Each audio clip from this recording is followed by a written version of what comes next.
we'll go from current slide and we'll be ready to go. Now, before we get going though, let's just talk about a few announcements. And there's way more than what we have. Okay. I think I've told you before, on the Birmingham West Campus, Leon Kennedy Center is now closed. I don't know if they're going to have plans for anything else happening there, but everything that was in Leon Kennedy is moved to the new Academic Success Center building. Huge building. I went inside it last Friday. It's huge. Okay.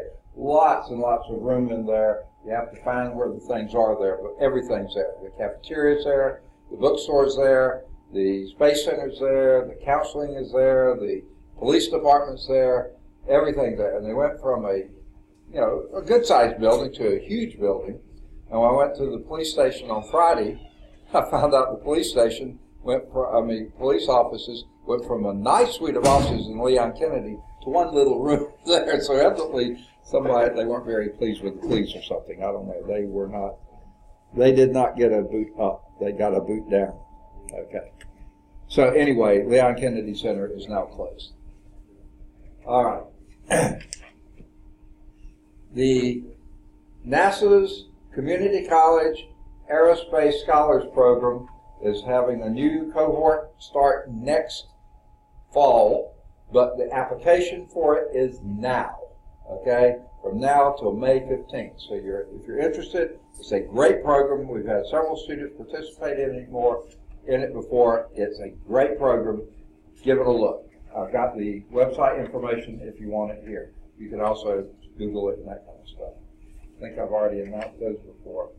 Now, if any of you are thinking of transferring to Alabama State University, I don't think it was ever a hard thing to do, but I think it just got easier.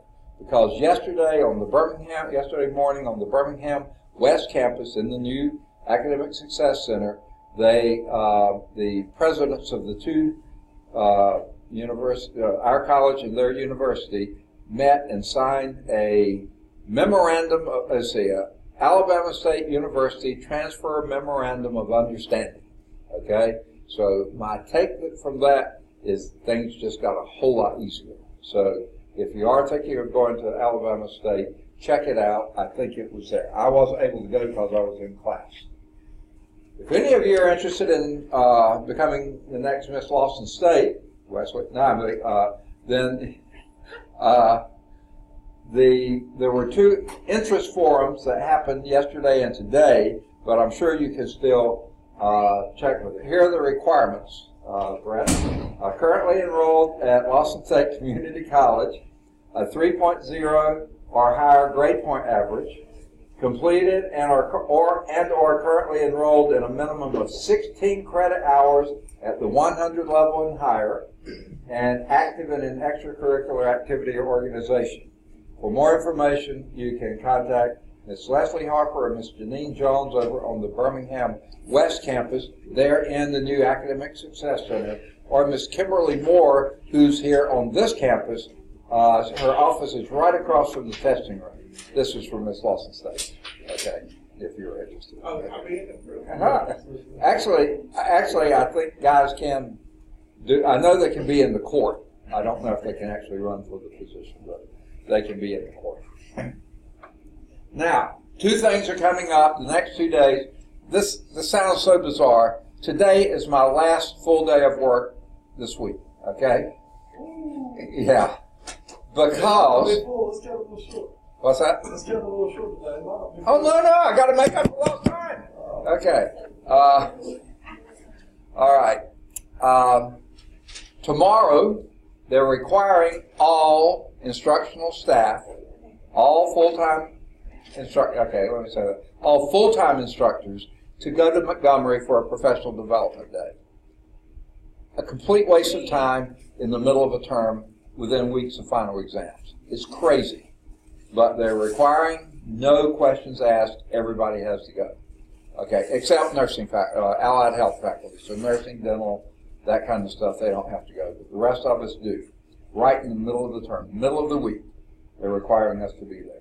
So we'll be leaving before 7:30 tomorrow morning, and we won't be getting back until probably after 5:15 tomorrow evening. So we'll not be on campus all day tomorrow. Now, if you're got a class tomorrow and it's taught by an adjunct instructor, they're not required to go. So they will be holding class, okay? So you still go to class tomorrow if you have an adjunct instructor.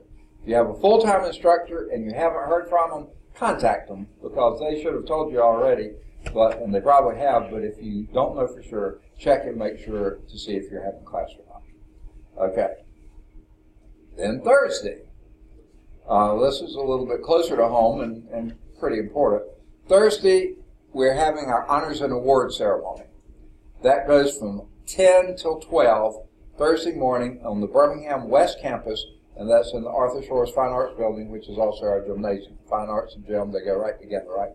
So anyway, we'll be there for that. We're required to be there for that too.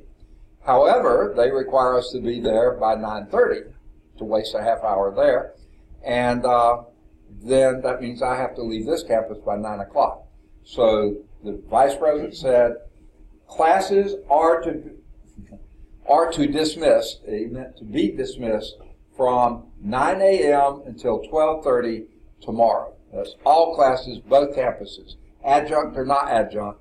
Everybody's expected to be there, and though the program isn't until 10 till 12, but the classes are dismissed from 9 until 12:30. So if you have an 8:30 class in the morning, you might meet for half an hour.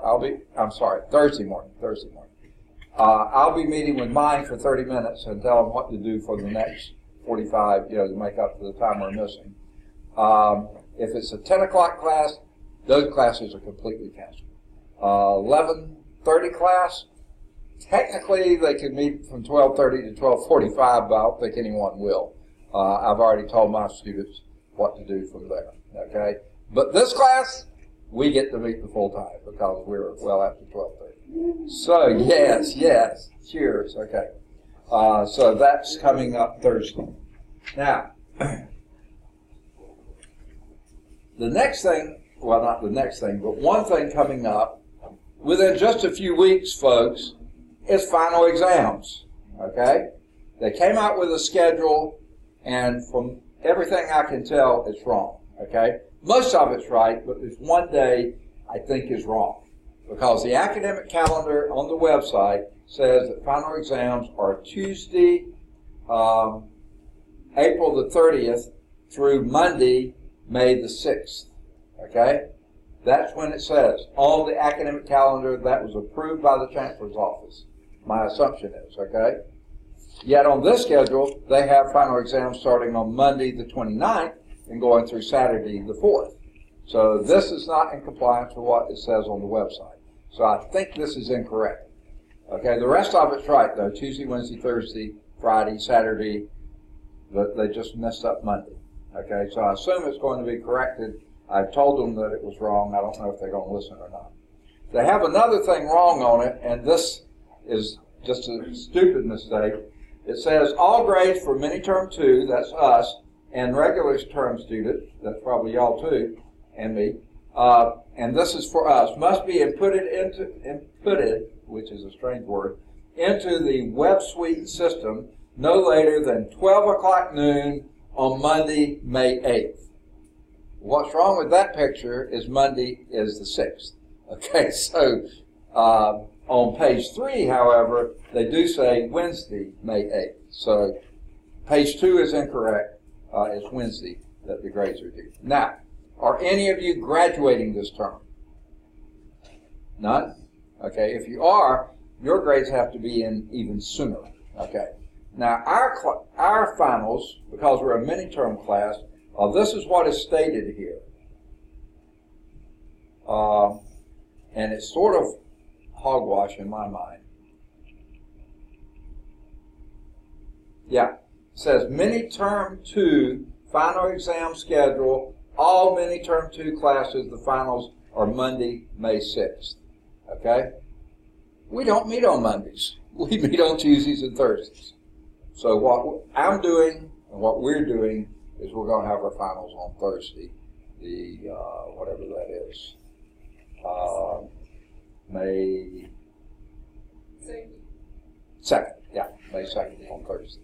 So let's just plan for that, because I know y'all have work schedules and all sorts of things to make you have to do it on a different day. It's kind of nuts. Especially since if anyone was graduating, and a few people may not be here, if they're graduating, their grades are due in on Friday before that. So we're going to have our final on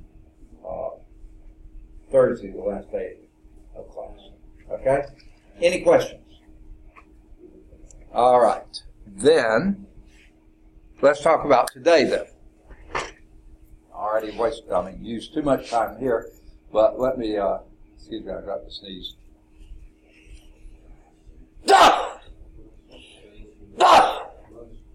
Y'all awake yet? All right, good. I forgot, I think, to mark Brett when he came in. I saw him and spoke to him, but I was in the middle of an announcement. And I did get Wesley when he came in. Okay. All right, we started chapter 4 last time, just barely got going in it. And we'll continue chapter 4 for the first approximately 2 hours until 3:15. At 3:15, we'll stop and move to one of the 2 labs down the hall here. And we'll probably be in that one. I'd rather be in this one here because it's more convenient. But we'll be in one of those 2 labs, and we'll be there from 3:15 to 5:15. Well, until you finish the lab. Now, today's lab is not an extraordinarily long lab, but it takes some while to do just because we have to wait till a container of water starts to boil.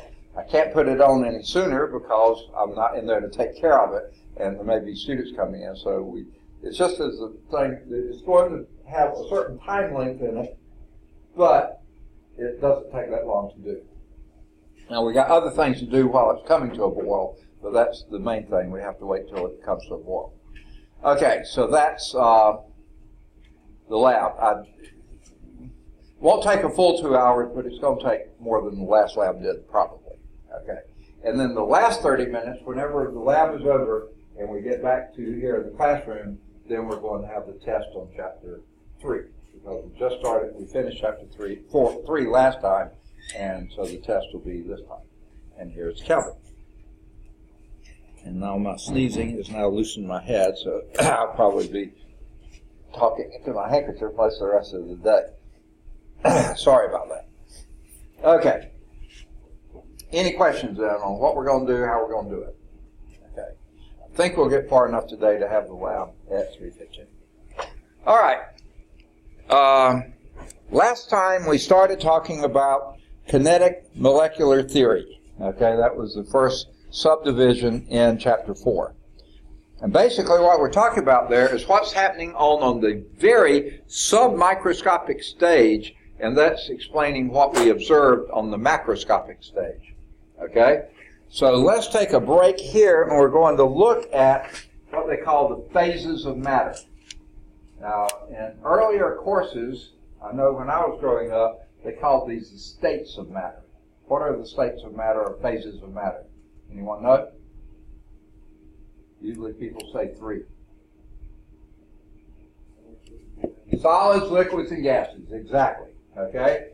Now, the reason they quit calling them states and phases and named them phases is when quantum mechanics came into existence, a state now means an energy level.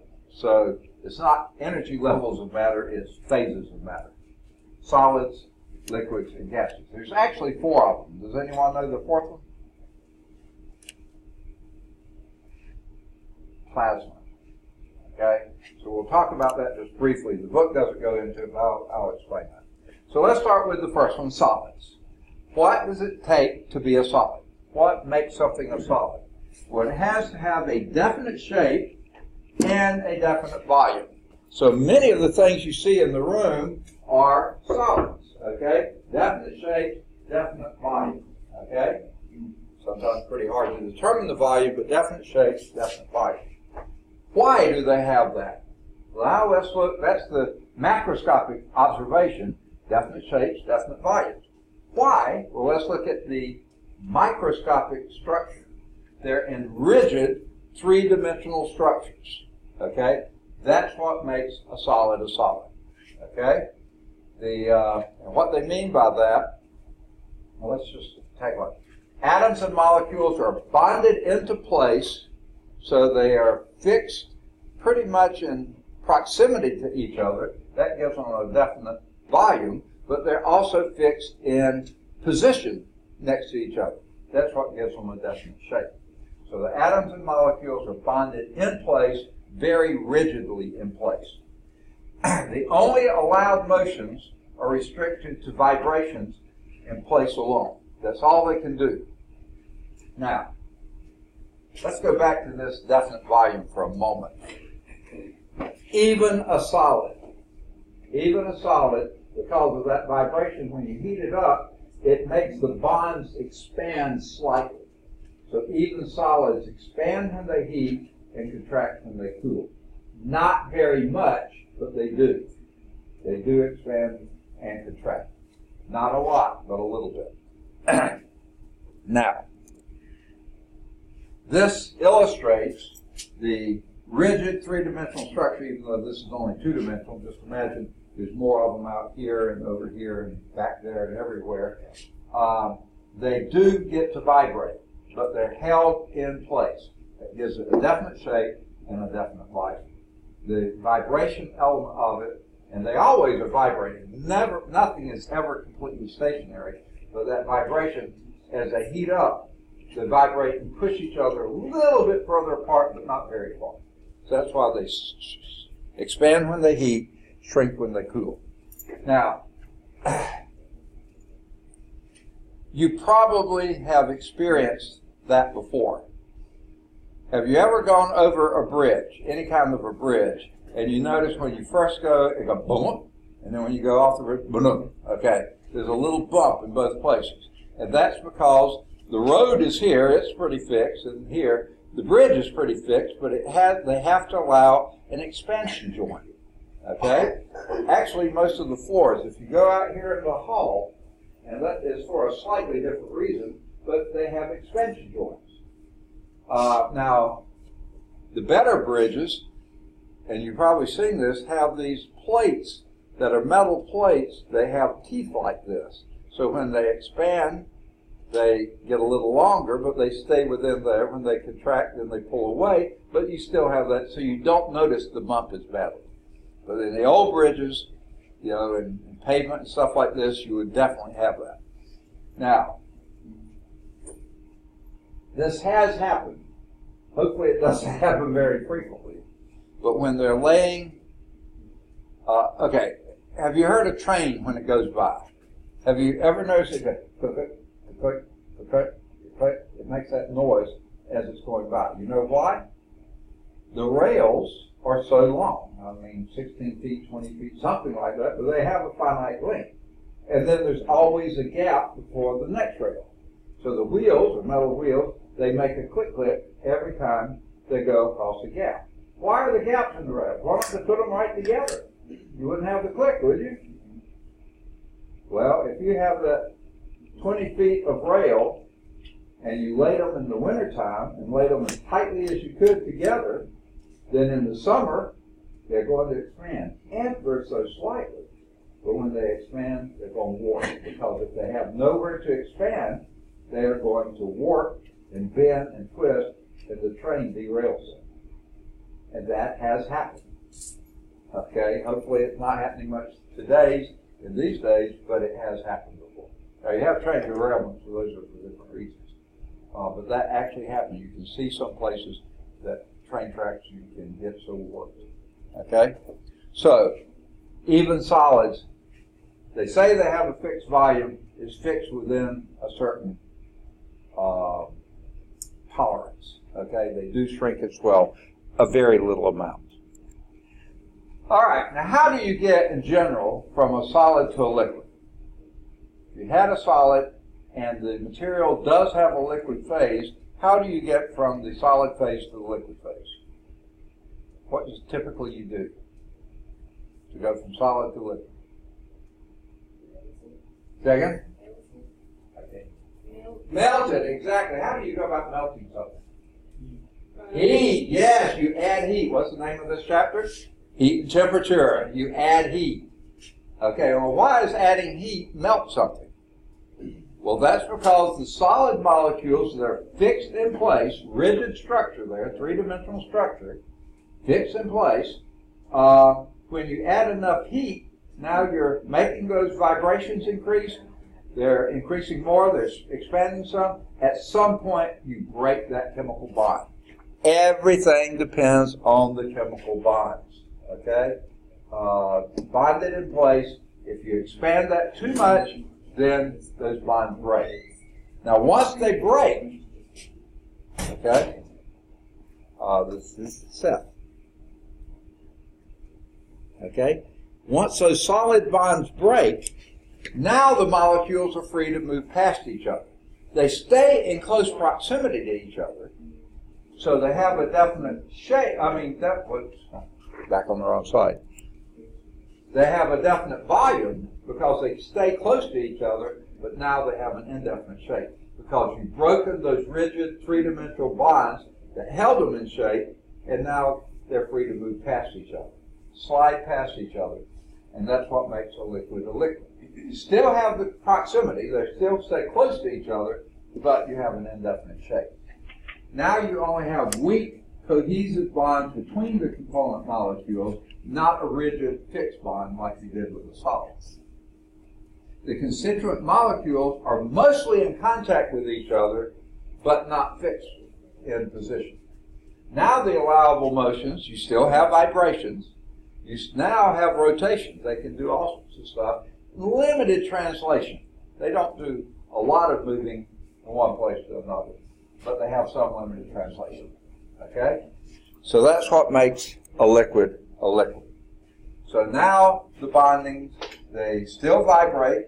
Now they can rotate, flop around any way they want to, but they stay close to one another. That's why they have a definite volume, but an indefinite shape. Okay? Now, how do you get a liquid to become a gas? How do you get liquids to become a gas? Pressure. Second? Pressure. Okay, pressure would actually tend to make gas goes to a liquid. Okay? But how would you get a liquid to become a gas?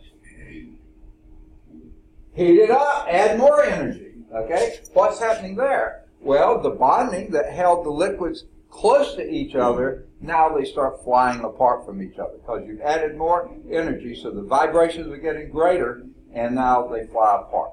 And now the liquid goes to be a gas. So you just add more energy, and it frees them up.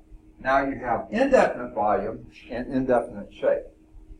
If I were to take a bottle of ammonia, which I don't have, and I'm kind of glad I don't, the way my nose is feeling now, I don't want to have one, but if I were to open it up here, and then say, well, I've got to step down to my office or something, I'll be right back, and leave the bottle of ammonia open here, at first, Michaela over here, after a while, her eyes will start watering, and then Zaria, and then Bree, and after a while, even DeAndre will be, and what did he do? Okay, because the gas molecules of the ammonia here basically take up the whole room. There's not that many of them, but everybody would then be aware there's gas molecules. So they have an indefinite volume and definitely an indefinite shape. No shape whatsoever. Now, in this case, you've added that energy, and now there's no proximity bonding. There's no cohesion at all. They just fly around. Now, every now and then they'll collide with each other, but when they do, they just bounce off each other and keep flying along until they hit another one. But they don't stick together at all. Okay? The molecules are mostly not in contact, and now they have vibration, they have rotation, and translation in free paths, wherever they want to go. Random, mostly free paths. Okay? That's the difference in a gas. Okay? So here, molecules are here, there, and everywhere, and they don't relate to each other at all, except occasionally they may collide and then they just bounce back off and just keep heading independently from one another. That's what makes a gas a gas. Now, are any of you at all familiar with what a plasma is? Second? Okay, now that is a name for plasma. It's a completely different kind of plasma we're talking about here. You're absolutely right. Plasma is one of the liquid components of blood. That's not the plasma we're talking about. We're talking about the next phase of matter. Now, anyone want to hazard a guess how you could make a gas become a plasma? What is plasma? Second? What is plasma? Okay. Okay, I'll give you that first. Sort of going to give away the answer to the next one. It's a gas. Yeah, it will give away the next one. But first, let me go back to my question. Does anyone want to hazard a guess at how you get a gas to become a plasma? How do we get a solid to become a liquid? Heat it. How do we get a liquid to become a gas? Heat it. No. All right, yeah. All right. We're back to the rear of the class. Okay. Now, so how do you think we might get a gas to become a plasma? Huh? You the same? Yes, you add more energy to it. Okay? In fact, when you add more energy to a gas, what you're going to do next is knock away electrons or fuse it with more electrons, one or the other. And what we're calling that is ionizing the gas. What was a neutral gas atom now either becomes a positive ion, meaning it's lost electrons, or a negative ion, meaning it picked up electrons. But an ion is something that's charged, either positive charge or negative charge. We're going to talk about this more in chapter 8 when we get to chemistry. Okay? So, that's what a plasma is. It's a charged gas. It's an ionized gas. Okay? Now, do we have any of these phases of matter in the room today? Which ones do we have? Solids? Liquids? Oh yeah, gas is all over here. Thank goodness, otherwise, we'd be dead. Okay, so the room is full of gases. What is the primary gas in the room? Second? Actually, nitrogen. About close to 80% of air is nitrogen, which we breathe in and breathe right back out. We don't use it at all. Okay, it's just a gas. Okay, about 20%, a little bit less than 20% is oxygen. That we do use big time. Okay, and then the other gases that are here, there's definitely some carbon dioxide, some water vapor, and then trace things of other stuff like maybe a little ammonia and methane and other things like that. Okay, so we have solids, liquids, and gases in the room. Do we have any plasmas in the room? No. No. Yeah, we do. What's going up and down these tubes? Ionized gases. There is an fluorescent lighting has usually a very strong capacitor, right? That has a large electrical charge on it, and that ionizes gas that's in those tubes. And then they go flying down the tube to the other end, which is absolutely charged, and they're always changing, so they're just flying back and forth, the gas is on, okay? Constantly. You don't see it, it's going so fast. Now, in being ionized, they have energy, okay? And when they fly past have you ever seen one of these tubes that are broken? There's that white powder that coats the inside of the tube, right? That white powder is called a phosphorescent material. What that means is a special material that when it's exposed to rapidly moving charge, it can jump up an energy level. Its molecules, we'll talk about this more in chapter 8, but the energy level of those electrons bumps up a level. And then when the charged particle moves past, there's nothing else to charge it, and it falls down a level. when it falls down a level, it happens to be of such a frequency and wavelength, that level that it falls down, it gives off what we call a photon of light. And that's how fluorescent tubes work. Okay? You're not heating up a filament like you do in an incandescent bulb. Your ionizing gases are exciting the phosphorescent material, which gives off light. Therefore, they're much more energy efficient. You're not having to heat things like crazy. You do have a capacitor in there you're having to charge, and it gets a little warm. And the ends of that is where the capacitor interacts, and those get a little warm. But in general, the tubes are not that hot. They may be a little warm after being on for many hours in a row, but they're not. Incandescent bulb, you're heating first, heating so hot it starts glowing. That's what gives you the light there. Most of the energy is wasted on heat, not light. These, more of the energy is light, and not as much on it. Does anyone know the current state-of-the-art bulb? I think it's probably what's in here, because I put my hand over this, I don't feel any warmth at all. Somewhere on the side here is a vent, and it's not very hot at all. But the old projectors, whoa, they got hot, okay? Because those were incandescent filaments in there. Guess what kind this is? Y'all ever heard the term LED? This is an LED projector. What is an LED? Does anyone know? Some of you are electronics folks, right? No? LED is a light-emitting diode. Okay? What a diode is an electrical device that only allows current to go in one direction. Okay? And some of these diodes, they excite when the current is only going in one direction. It again excites and gives off a very specific frequency of light. I think the first ones they developed were red lights.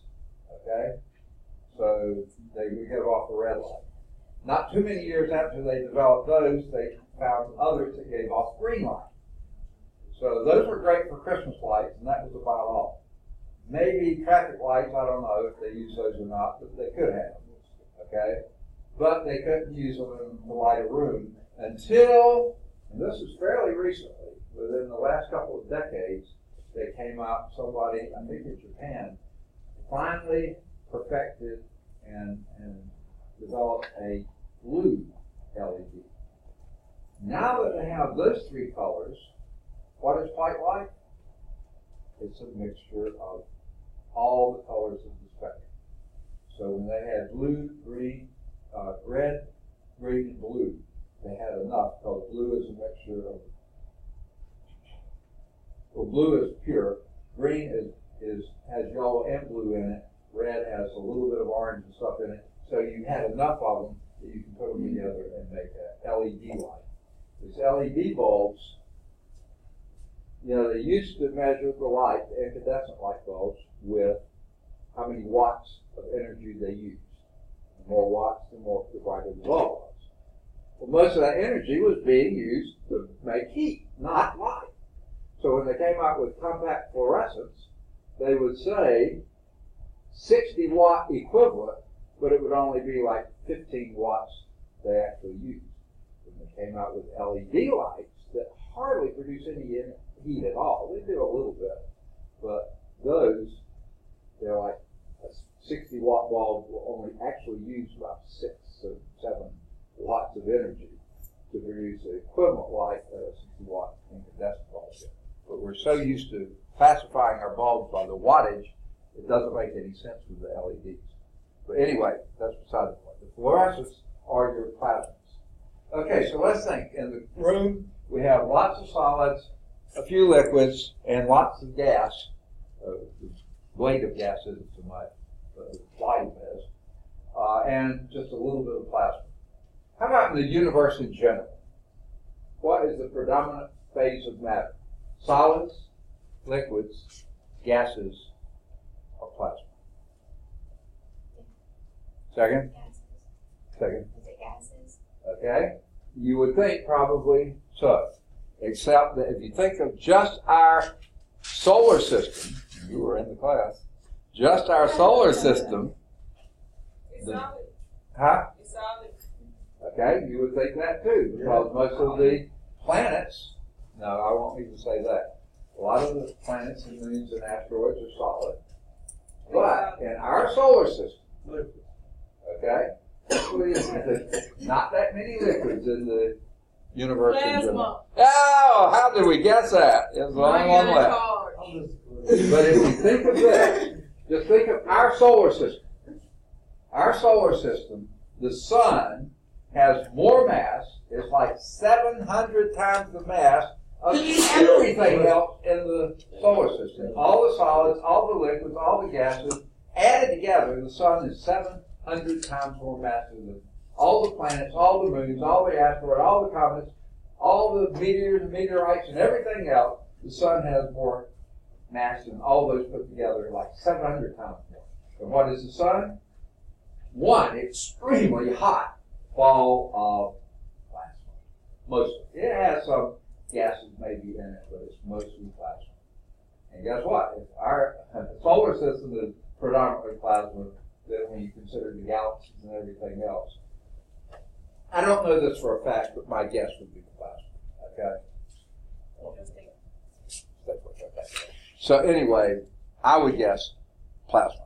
Okay, because the stars are all mostly plasma, and they are the bulk of the thing. Now, in the Physical Science 1 class, when we did astronomy, we did discover there's a lot more matter out there called dark matter. And we don't have a clue what that is. It's probably not plasma, so it's probably either gas or solid or something. We just don't know what it is. The reason I say it's probably not plasma, it's not giving off enough energy to give off light. That's why it's called dark matter.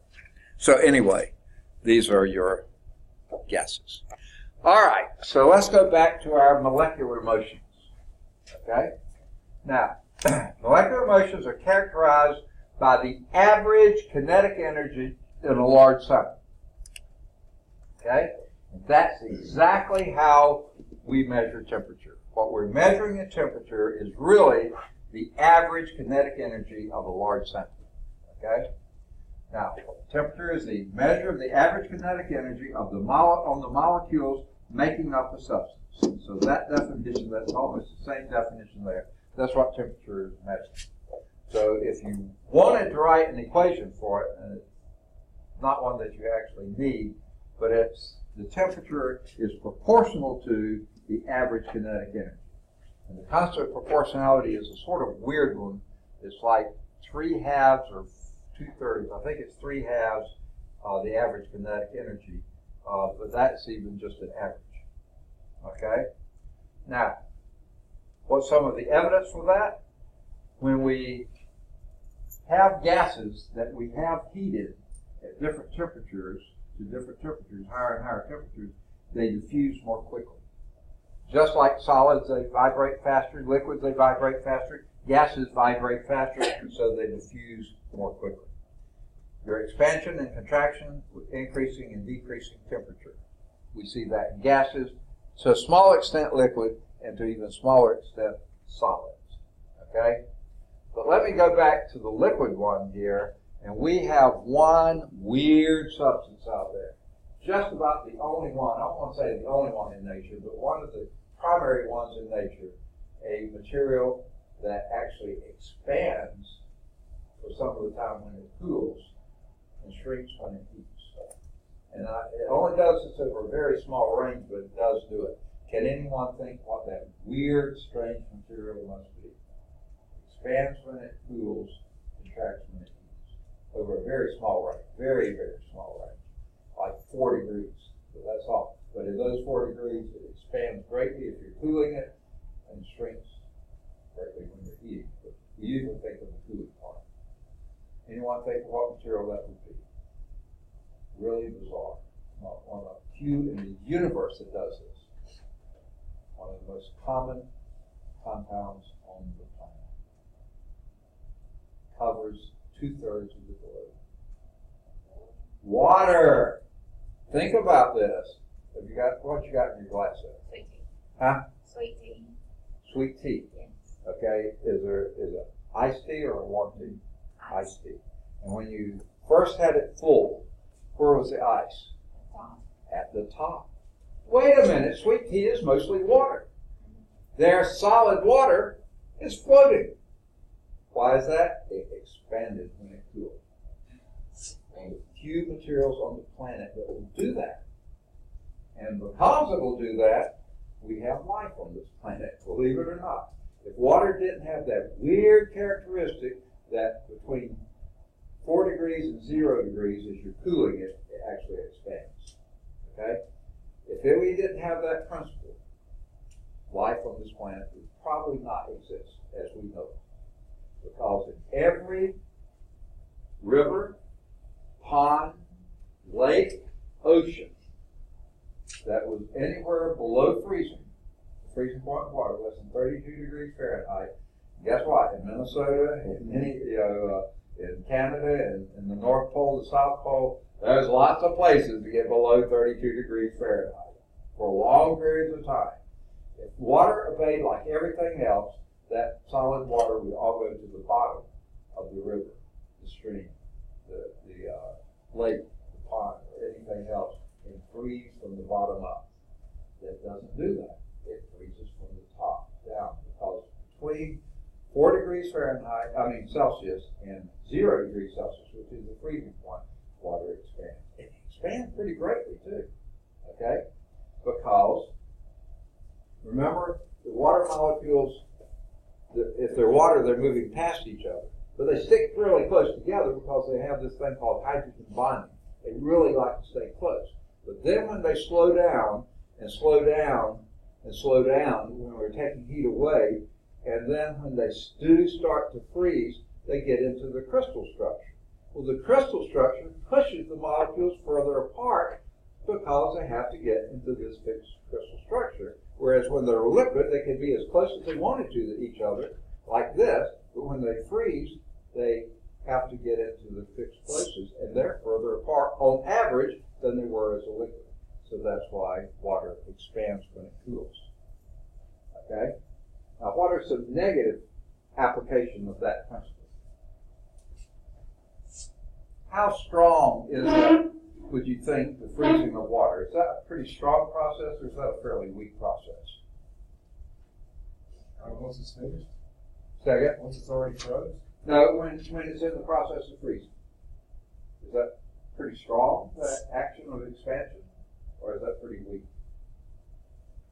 Strong. I don't know. I like first. Why would you say strong? It's like What's that? These are like trick questions. It is. You guarantee it is. Okay? Okay? What happens when it gets very cold in the wintertime? I mean, really cold. Much colder than normal. About, 3 or 4 years ago, maybe a little longer, we had one of those Arctic vortexes come down. I mean, we dropped in very close to 0 Fahrenheit. We were in the single digits for several days, or nights anyway. And what were people worried about? Pipes freezing. Say again? Their pipes freezing. The pipes freezing. Their metal pipes bursting. Now, what caused them to burst? The expansion of water into ice. I would say if it can break a metal pipe, that's a pretty strong action. Okay? And they do it. It does it all the time. That's why way up north they have all the pipes buried way low, so you don't have that action going on. Okay. So, all this average kinetic energy, that's what temperature is. Now here's evidence. Oh, yeah, we already talked about that. Expansion and contraction with increasing and decreasing temperature. Expansion when it increased, contraction when it decreased, except for water. Okay, water between 4 degrees and 0 degrees Celsius actually expands, and expands pretty greatly. Then after that, it starts contracting again, but that's a very slow contraction process. I don't know if it ever gets below what it was at 4 degrees. Okay. Now, here is a experiment, or results of an experiment that was done by a guy named Fizu. Okay, rather a strange name. I think it was French. I'm not sure. But he developed this thing, and it's really a pretty clever thing. He had this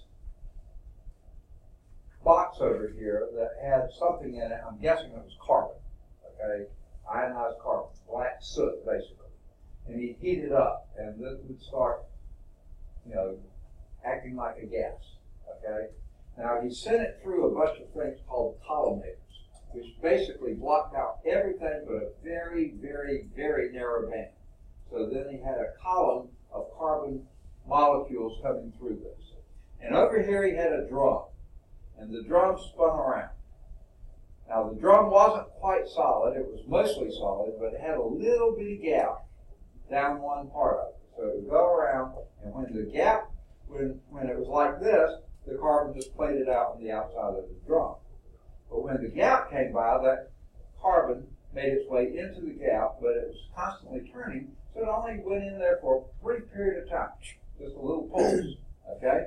And what he did, he had on the inside of that drum a sensitive, photosynthesis sensitive material that showed up black when the carbon hit it. And what he would do then, at a given temperature that he had at the beginning, he would measure the carbon. And most of the carbon came in right around here. The faster carbon made it out to here. The slower carbon was back here, but most of it was right in here. Well, then he'd turn up the heat, kept the speed of the drum the same, turn up the heat just a little bit, and he'd see this, the peak shift, moves with increasing temperature, would move that. It flattens out a little bit too, but it also shifts. So he showed that the gas molecules, the carbon gas, actually increase the speed, because this measured speed, the speed at which this was doing, when it hit the plate, that depended on the speed of the thing, it moved to the right, increase in speed when he turned up the temperature. Pretty clever experiment, okay? Verifying what people suspected, but he actually showed it with that. All right, so let's now look at temperature. Okay, this is 4.2 temperature. What temperature is a measure of, and we remember from the last slide, average kinetic energy of the molecules on a macroscopic scale. The measure is the average kinetic energy of the molecules making up the substance on the macroscopic scale. Well, here we're going to say a little bit more detailed, the measure of the internal energy of those molecules. The internal energy of the molecules, that's the average kinetic energy of those molecules. Now, what do we use to measure temperature?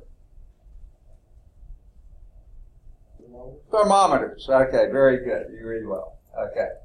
Now, is that thermometer, okay, describe a thermometer to me. Just pick any thermometer. Yeah. Well, just describe it to me. How do you measure temperature with a thermometer? I can't read that one. Okay. Anyone want to make a guess? No. Say again? Okay. Okay, it doesn't matter whether you use Fahrenheit or centigrade. What are you measuring? Just name a thermometer. Describe the thermometer to me. I'll describe one. It's this tube, pretty narrow tube, that when I was young, my mom was a nurse, so she always had several of these around, a thermometer. And when she thought we might be sick, she'd have us put it under our tongue. Now, what happened? There was a liquid in that thermometer, and it moved up the tube if we were hot, okay, which we were. The room temperature was around 70 degrees, our temperature is around 98 degrees, okay? So the liquid would move up. What are you measuring there? Not really measuring temperature, you're measuring the expansion of a liquid in a very narrow tube. Because that's what you're measuring. As you heated up the liquid, it expanded and went up that tiny little capillary tube. And, then she read the thermometer. That's what we'll be doing in the lab today.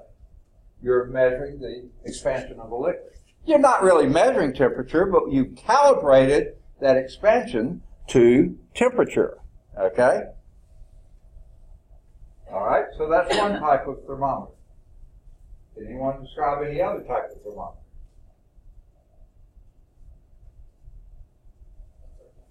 Say again? Say it again. Put in a circuit. A turkey, okay. And what are you measuring that? Isn't that something that you have a gauge there and the temperature goes up like that, right? Yes, that's a different type. What are you measuring then? It's not liquid in a tube, for sure. So you could have that. That's why I was asking, but if you have that, my wife has one that you rate like that. What are you measuring then? And we have them too. Sit out on the tree and the needle goes like that when it gets hot and moves like that when it's cold. What are you measuring then? It's reading degrees, but what are you really measuring? Well, here's what you're measuring. A bimetallic strip. Okay? What you have is, this is one example, iron on one side, brass on the other side. Now when you heat up iron and brass, because remember, different materials expand or contract differently from other materials, right? Brass has a higher coefficient of thermal expansion than iron does. So when you heat them both up, they both expand, but brass expands more quickly. And when it expands more quickly, it bends the thing. You put a needle on this, and down here it was measuring 70 degrees. You heat it up, and at 90 degrees, it's pointing up there. See? That's exactly what's happening in your turkey thermometer. You just got to turn the other way, so it increases that way. That's called the bimetallic strip, because different materials expand at different rates. Okay? And that's what's happening there. Now, this is probably electronic now, but the old thermostats that we had, if you look in those, and there used to be one down in the lab, I don't know if it's still there or not, someone may have moved it. You'll look in there and you'll see this coil. And the coil is a flat piece of metal that's coiled up. What you don't see is on one side it's one metal, on the other side the other. Because when you coil it up, you take a very long strip and you make its coefficient of thermal expansion, you accentuate it. Okay? And that's what determines. When it moves enough to do a vial of mercury down this way, we turn off the AC and turn on the heat. Or this way, vice versa, we turn, and that's what a thermostat does. It has a bimetallic strip in it. Okay, and that's what we say thermostat. What you're measuring is thermometric properties. You're not actually measuring temperature. Temperature is average kinetic energy of your molecules. That's a really hard thing to measure. So what you measure are the properties. Expansion of a liquid, the difference in expansion of a bimetallic strip, something like that. Now, some of you may have used sometime in your life what they call a thermocouple. Has any of you ever run into a thermocouple? What that is two dissimilar metals, and the resistance changes when you change temperature. So what you're measuring is, that's a thermistor. Okay, they have those in cars. Thermistor. It's measuring the change of resistance when you change temperature. So that's measuring the thermometric property of resistance. A thermocouple measures, I think it measures how easily current flows.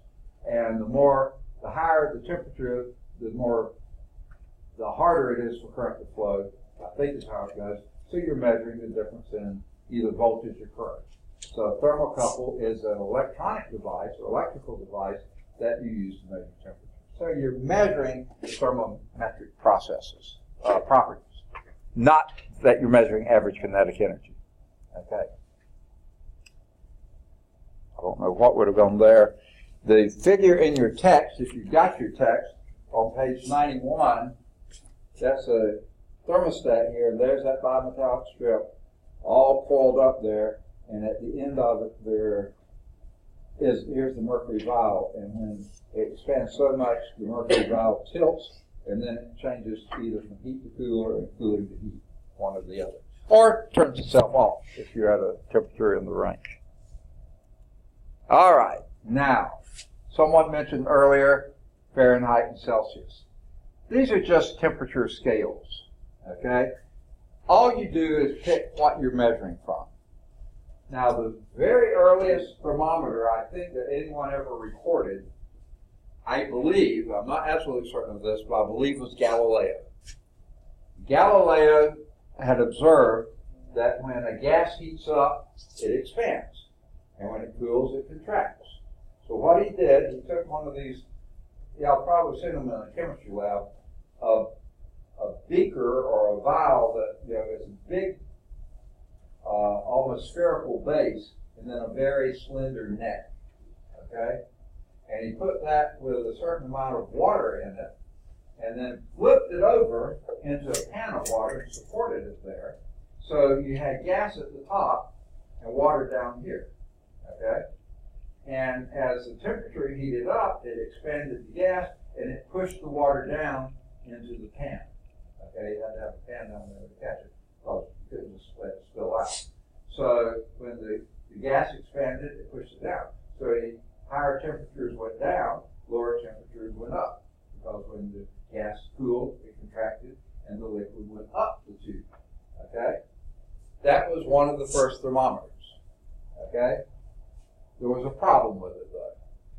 Anyone think what that problem might be?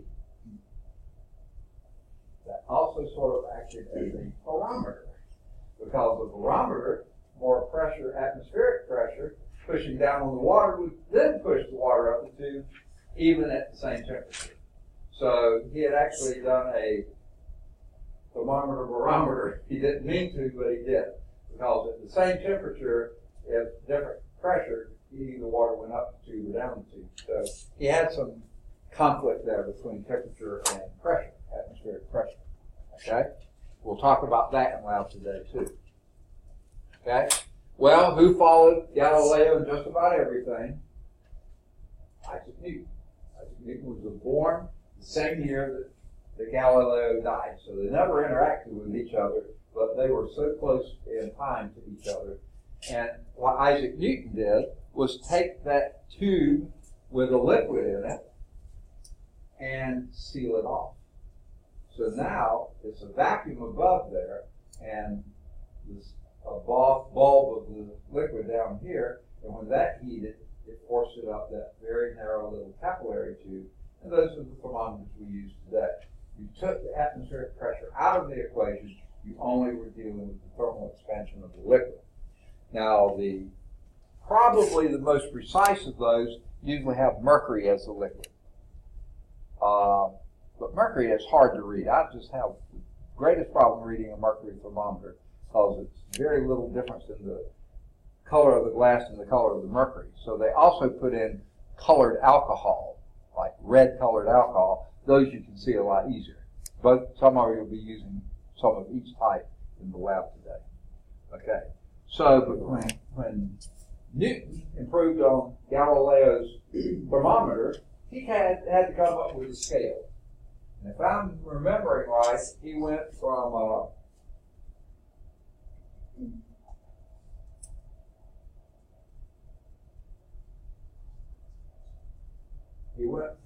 his upper end of the scale, he said, was 8 degrees, and the lower end of the scale,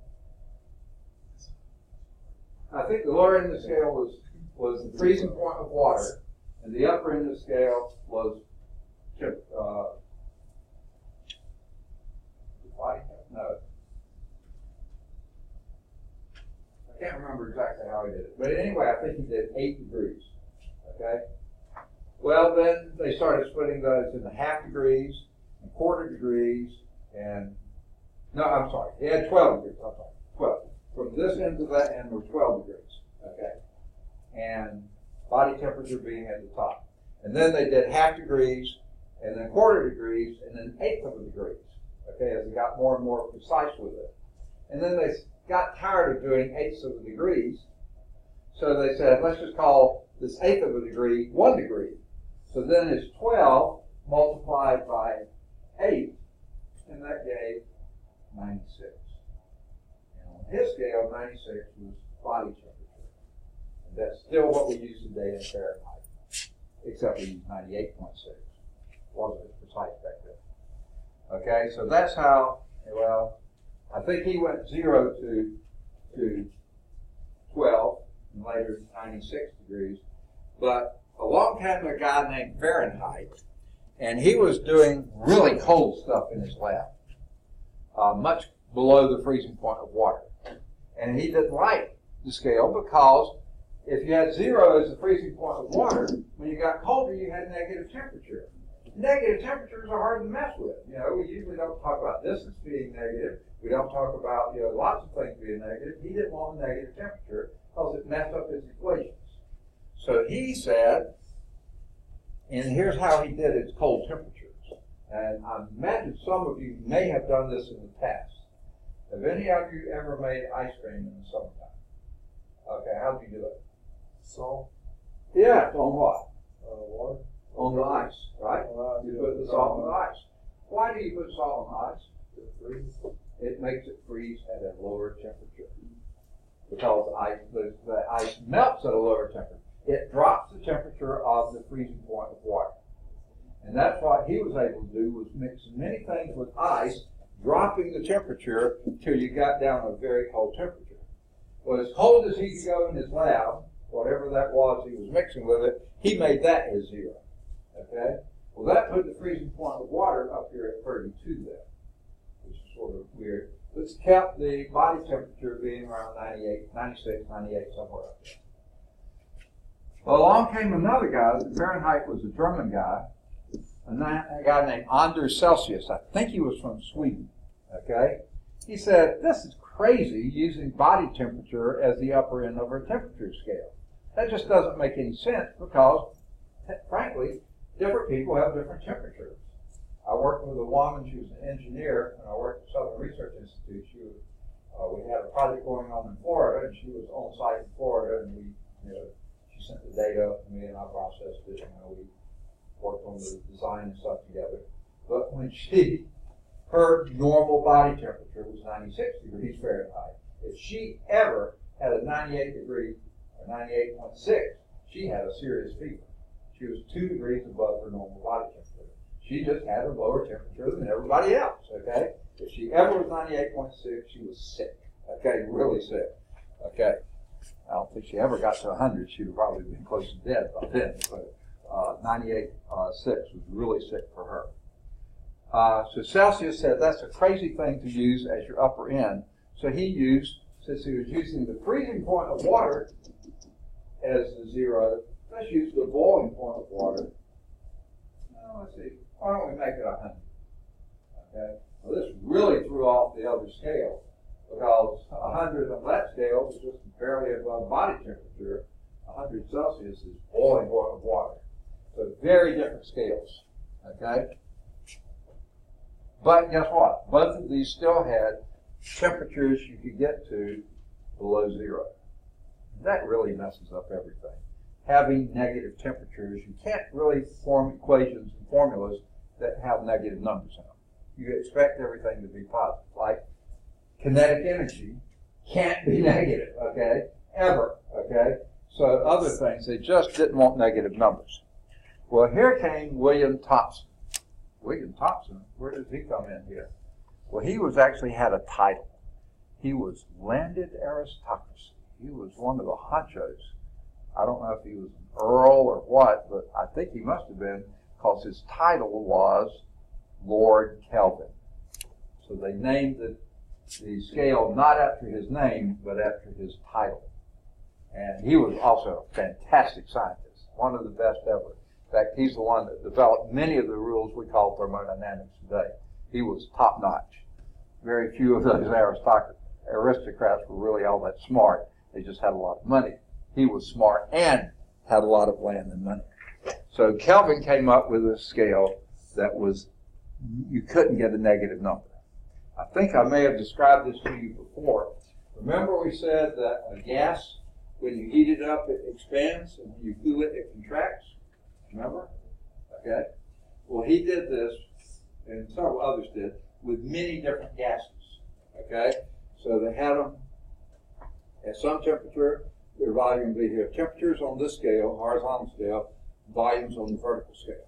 So at a certain temperature, it would be here, you cool it, it goes down here, cool it, it goes down here, cool it, it goes down here, cool it. You keep cooling as much as you can cool, and at some point, though, it changes to a liquid. Well, then the volume almost disappears. Okay? It's really small. But for a long range there, that was very close to a linear temperature change. We do a different gas, and it still does the same thing, but the linear scale is steeper or not as steep. But here's what he discovered. If you extended those lines, all those lines together, and go past the place where they become a liquid, and it almost goes to zero, if you extended it, they all, even though they have different slopes, they all point to one place. And he called that absolute zero. Because supposedly, at that place, when the volume goes to zero, that would be your temperature. And if the volume goes to zero, you can't get any colder than that. So you can't have a negative Kelvin temperature. Okay? You can have negative in Fahrenheit and Celsius, but you can't have a negative. You call it absolute zero. Okay? Now, these thermometers are illustrating this. This is your Fahrenheit scale. The freezing point of water is 32 degrees. The boiling point of water is 212 degrees. Okay? They weren't, Fahrenheit didn't design them this way. He designed zero to be as cold as he could go in his lab, which is below the freezing point of water. But he only went up to 100 because that was body temperature, or approximately that. Okay? On the Celsius scale, under Celsius made zero the freezing point of water and 100 the boiling point of water. Okay? Now, if you took the Fahrenheit scale on down to absolute zero, that would have been about minus 459 degrees Fahrenheit. That's cold. Okay, that is really, really cold. You can't get any colder than that, ever. Okay? Celsius, that went down to minus 273. So, what Kelvin did was take that minus 273 Celsius, because that was a bit more scientific-like scale, because it was based just on water, not on body temperature, and he said that will be 0K. Oh, a couple things to note here. When you're talking about Fahrenheit or Celsius, they always use the degree symbol. Okay?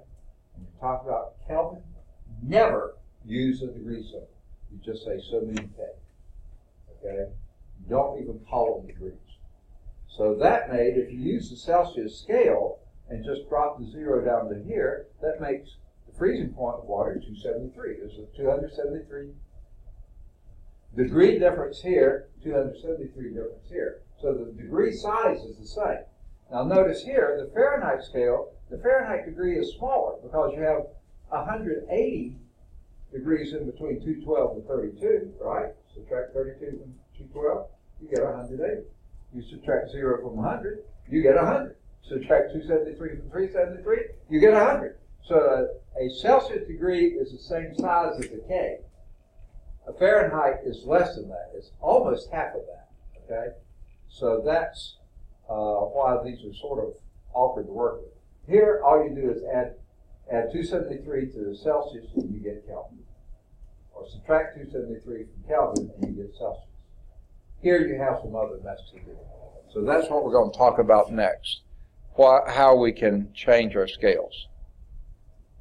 Okay? Now, I think I've just told you enough. We know that,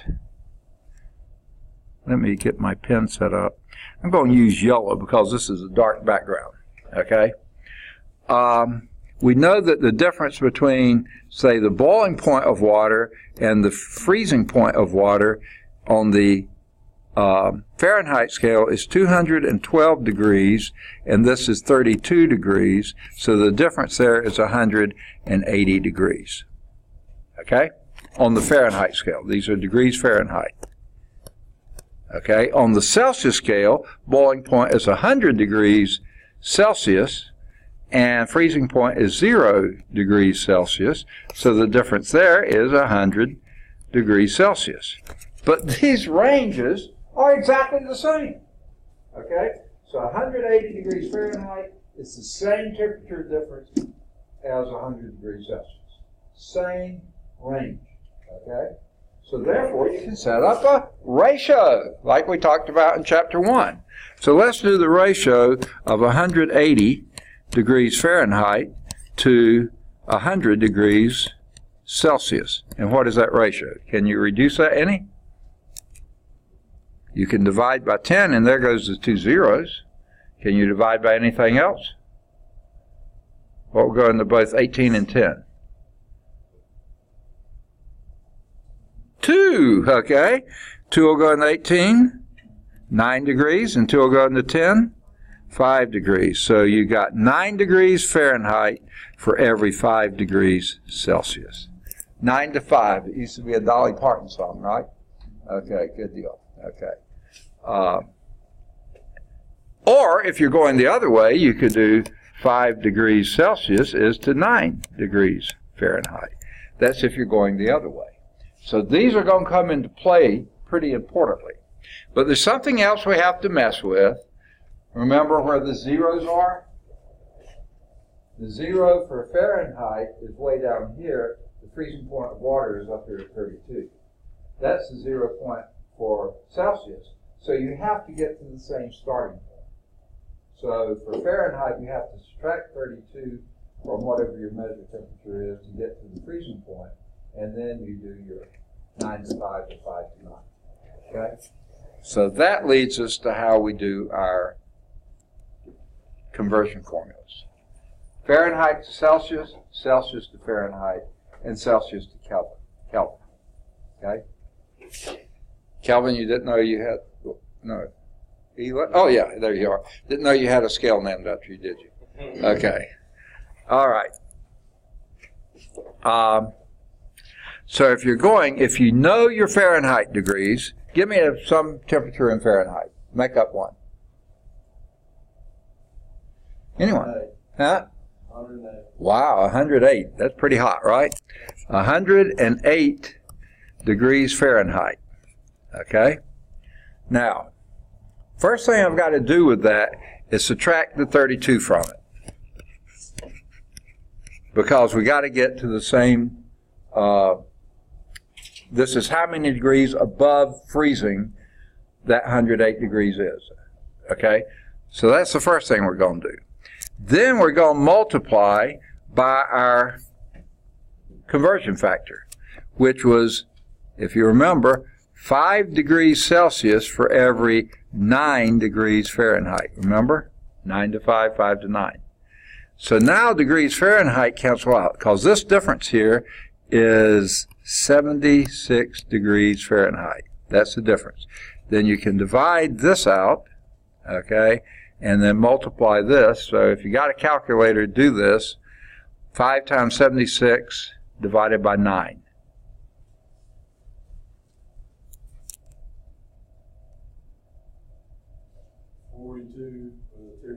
What? 42. Let's just round it to 42 degrees Celsius. That's very, really. So 108 degrees Fahrenheit, we're sweating bullets, right? But 42 degrees Celsius, we're sweating the same. That's the same temperature, just it looks like a small number. That's hot. 42 degrees Celsius is pretty hot. Okay, someone want to give me a Celsius temperature? Make up one. 78. Second? 78. 78. Wow, that's hot. 78 degrees Celsius. You're getting up pretty close to the boiling point of water, aren't you? Because 100 is boiling point of water. 78 degrees Celsius. What we have to do is multiply that by, and always put the units in their place. We want degrees Fahrenheit in the numerator, and we want degrees Celsius in the denominator. So these can cancel out. Okay? Well, what was it? It was 5 degrees Celsius for every 9 degrees Fahrenheit. Right? So, if you'll take 9, multiply it by 78, and divide it by 5. Okay, oh, but then we got to do one more thing. We then got to add 32, because that gets you how many degrees above freezing you are, and then so you add 32 because Fahrenheit scale, that's what you got to do. So 9 times 78 divided by 5, and then add 32 to the answer. What do you get? 172. Second? 172. Let's just round it to 172 degrees Fahrenheit. That's pretty hot, folks. But boy, 78 Celsius is pretty hot. You're getting pretty close to the boiling point of water. This is 210, so you're getting close to that. This was 100, you're getting close to that.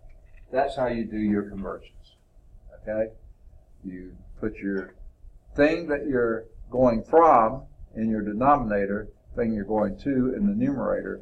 Now, you have to remember, with Fahrenheit, you subtract the 32 before you multiply, and when you're going from Celsius to Fahrenheit, you have to multiply first and then add the 32.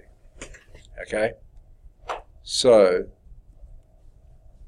let me clear my writing so you can read this better.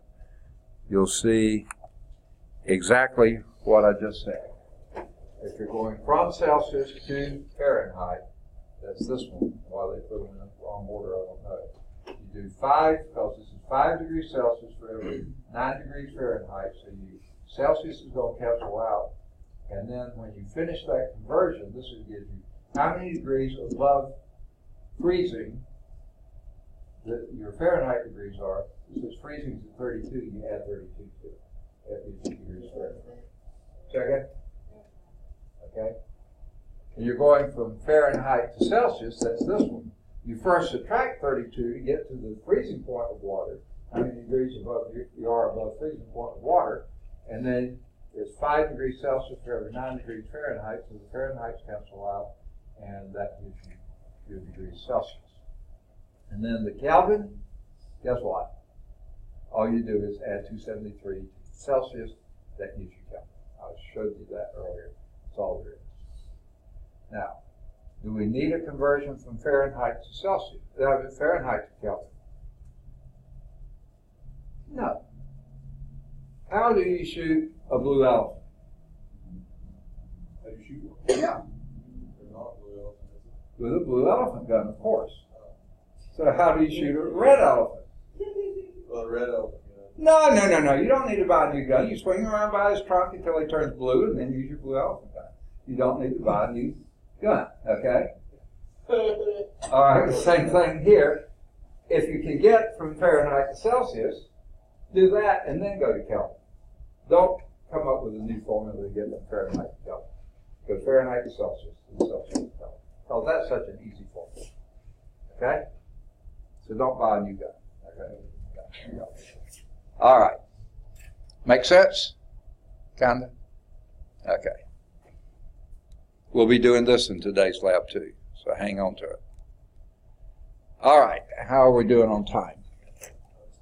It's time for lab. No, it isn't. We got 30 minutes at least. Oh, man. Yeah. I can't believe you guys. Okay. All right. That's what I get for asking. All right. So there's our temperature conversions. Let's do a couple of the examples that are in the book. Okay? Right here. By the way, those temperature scales, those conversions are on page 93 in your text. So let's do example 4.1. The average human body temperature is, this is average, some people are higher, some people are lower, like Mim was lower, okay. McDonald was her last name, I can't remember. No, yeah. Okay, never mind, that was her sister. Okay, so the average human body temperature on the Fahrenheit scale, so T sub K, T sub F here is 98.6 degrees Fahrenheit. That's body temperature. Les, what is the equivalent temperature on the Celsius scale? So now we need to get T sub C. So do you remember how we did this? Multiply You multiply something, you're right, and what the something is going to be degrees Celsius per degree Fahrenheit. That's your conversion factor. We'll figure out what that is in a minute. But you got to multiply this by your 98.6 degrees Fahrenheit, but before you multiply, you have to subtract because you have to get down to the freezing point. You want this to be how many degrees above freezing? And what is freezing on Fahrenheit scale? No, that's boiling. What's yeah, 30 something, 32 degrees Fahrenheit. Okay? Come on, 30 something, okay. All right. Then what's our conversion factor? How many Celsius degrees are equal to how many Fahrenheit degrees? You got it. 5 degrees Celsius is the same as 9 degrees Fahrenheit. Okay, so if you'll do your subtraction here, this gives you 66.6 degrees Fahrenheit. Ooh. Okay. All right. And if you wanted to keep from using the calculator, you could divide 3 into this. That'll be 3 times 3 in the gap would be 22.2. You could divide 3 again, and that would be 1, and this would be 7.4. And 5 times 7.4 would be, 5 times 4 would be 20, carry a 2.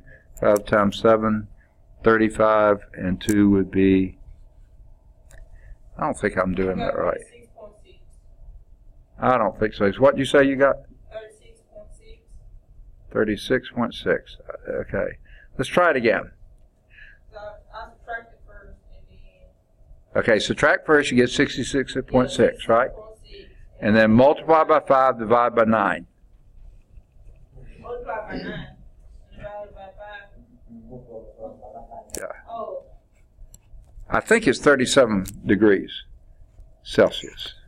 Let me see. You want to round? Yes, 33. No, it's, if you do it exactly. You do 66.6, multiply by 5, divide by 9. I think you get 37. That's what I did. Yeah, it's 37. Okay, the calculator slow you down. Okay, that's normal body temperature, 37 degrees Celsius. Okay, so there's 4.1.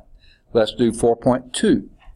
A bank temperature display indicates 20 degrees Celsius. Okay, the question is, what is the equivalent temperature on the Fahrenheit scale? Say you're up in Canada. Canada, they're going to list that in Celsius. They're not going to do Fahrenheit degrees. We're the only people in the world, pretty much, that use Fahrenheit anymore. Everybody else uses Celsius. Okay? So how are we going to get that converted to Fahrenheit? Degrees Fahrenheit is equal to some conversion factor times degrees Celsius, which will be our 20 degrees Celsius. And then at the end, after we do the multiplying, we're going to add the 32. Because this gives you how many degrees above freezing. Because 20 degrees is 20 degrees above freezing. So this will give you how many Fahrenheit degrees above freezing, and then you'll add this. So what units go where? I should put 2 things. Degree. Okay, yeah, 9 degrees Fahrenheit is the same as 5 degrees Celsius. Okay, and here's Brenda's. All right. All right. So I can do this one. 5 will go into 24 times. Degrees Celsius cancels out. 4 times 9 is 36, plus 32 is 68 degrees Fahrenheit. And they said up above, room temperature, sure enough, that's really close to 68 degrees Fahrenheit. So 20 degrees Celsius is 68 degrees Fahrenheit. We usually count that as room temperature. No, this room's probably at 71 or 70, 71 now. I don't know. They used to have a display up there, now they've changed it, so I can't tell what the temperature is. but that would be very close to 20 degrees Celsius. Normal room temperature. Okay, body temperature, 37 degrees Celsius. Okay? All right. Now, a science article refers to a temperature as 300 degrees Kelvin.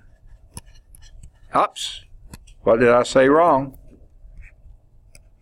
I said degrees Kelvin. It's Kelvin, 300 K. What is the equivalent Celsius temperature? How do you go from Kelvin to Celsius?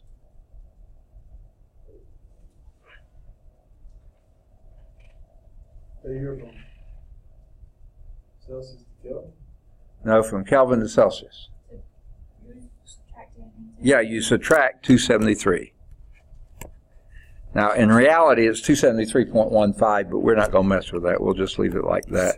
And what would that, this is, what would that be?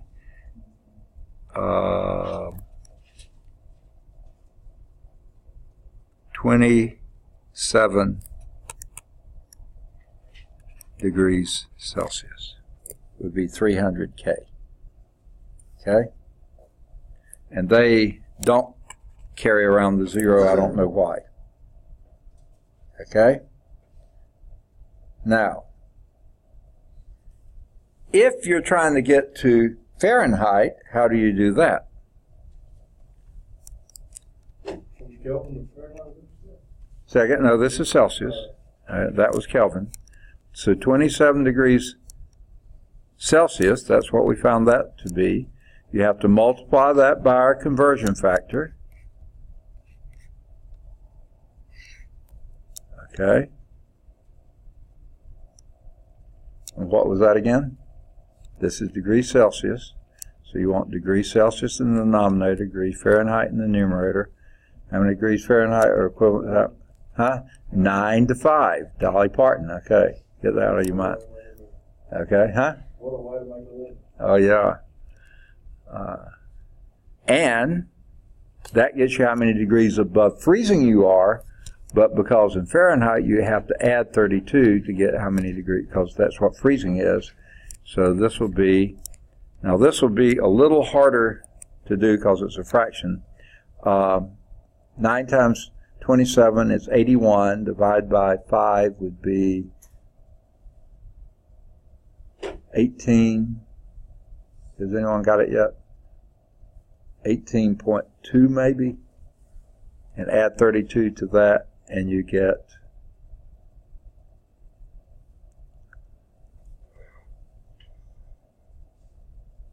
48.6. I'm sorry, 48.6. So this will be, I don't know what I was thinking. What would be 50? You said 32 plus 18? Second?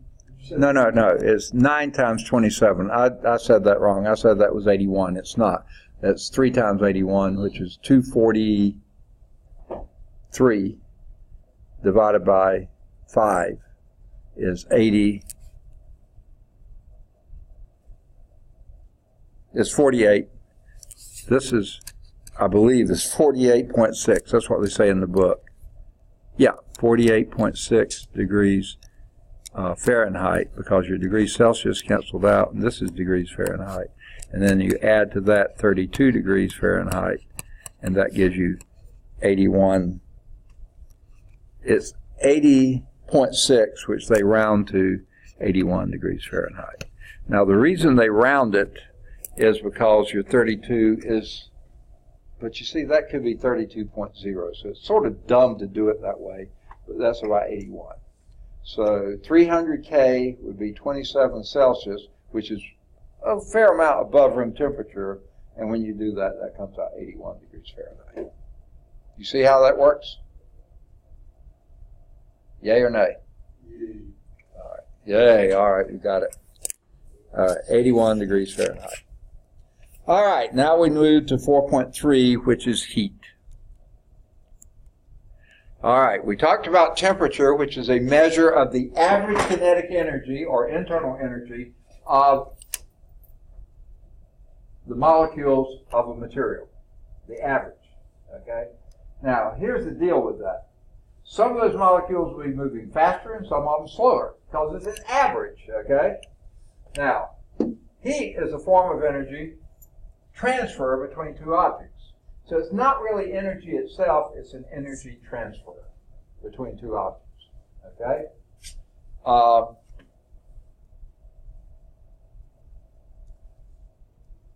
We have a golden retriever.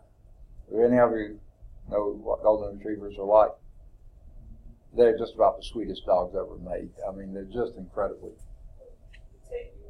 What's that? Those dogs supposed to protect you. They what? Protect. Well, this one I think is more interesting. The only way she would protect you is if someone came up, she'd want to go to them and she'd beat them to death with her tail hook. You know, like this. She's worthless as a guard dog. You know, she's everybody's friend. Okay, so it's not for protection. It's just because she's a sweet dog. I mean, that's all she is. Well, she lies around on the floor in our house. We have a tile floor, and every night at some time, usually around 8:30 or 9, she comes over to where I'm sitting and puts her paw up. And I can't get her to not put her paw up. I know what she wants. She wants me to get on the floor with her. Okay, so most of the nights I'll go and do that. I'll get down on the floor, and if I lie where she's been lying, that is hot, okay? Because she's transferred heat from her body to the floor, the tile floor. It's cool everywhere else, but where she was lying is hot, okay? So that's what heat is. It's a transfer of energy, a form of energy transfer between two objects. Her body to the floor, okay? The floor to my body when it's hot down there, okay? The external energy is the total potential and kinetic energy of an everyday sized object. That's external energy. The total potential energy and kinetic energy of an everyday sized object. So let's say I have this book here, okay, and I'm going to throw it at Wesley, okay, and when I throw it, I'm giving it kinetic energy. If I throw it up, it's going to gain potential energy, but on the way down to him, it's going to change potential energy to kinetic. So it has a combination of the two, right? Okay, and if he wasn't looking, it's going to hit him side of the head. It's a real tempting thing, but we won't do that, okay, because he's always paying attention. Okay, so this is the external energy, total potential and kinetic energy of an everyday sized object. Now, what the internal energy is the total kinetic energy, this is external, internal, total kinetic energy of the molecules in the object. Okay, so let's say we have this stuff here. This is a hand sanitizer. My wife, since when I first was diagnosed with leukemia, she said, "You better keep your hands clean. Every time someone, you get somebody a piece of paper, do your hands." Well, I don't do it all the time. But anyway, she doesn't know that. The total internal energy is the total kinetic energy of the molecules on that material. Okay, that's internal energy. Okay, the external can be transferred to internal, resulting in a temperature increase. If I were to take this and rub it and hold it between my hands, and I'm transferring my heat and the heat of friction to this, after a while, this will get a little warmer. Okay? You can do the same thing with, you can do the reverse thing, is you have cold hands and you pour yourself a cup of coffee. That's about the only good for coffee in my mind, is put my hands around the cup and warm up my hands, okay? And pour the coffee out when it gets cold.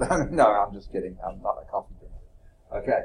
But anyway, external can be transferred to internal, resulting in a temperature increase.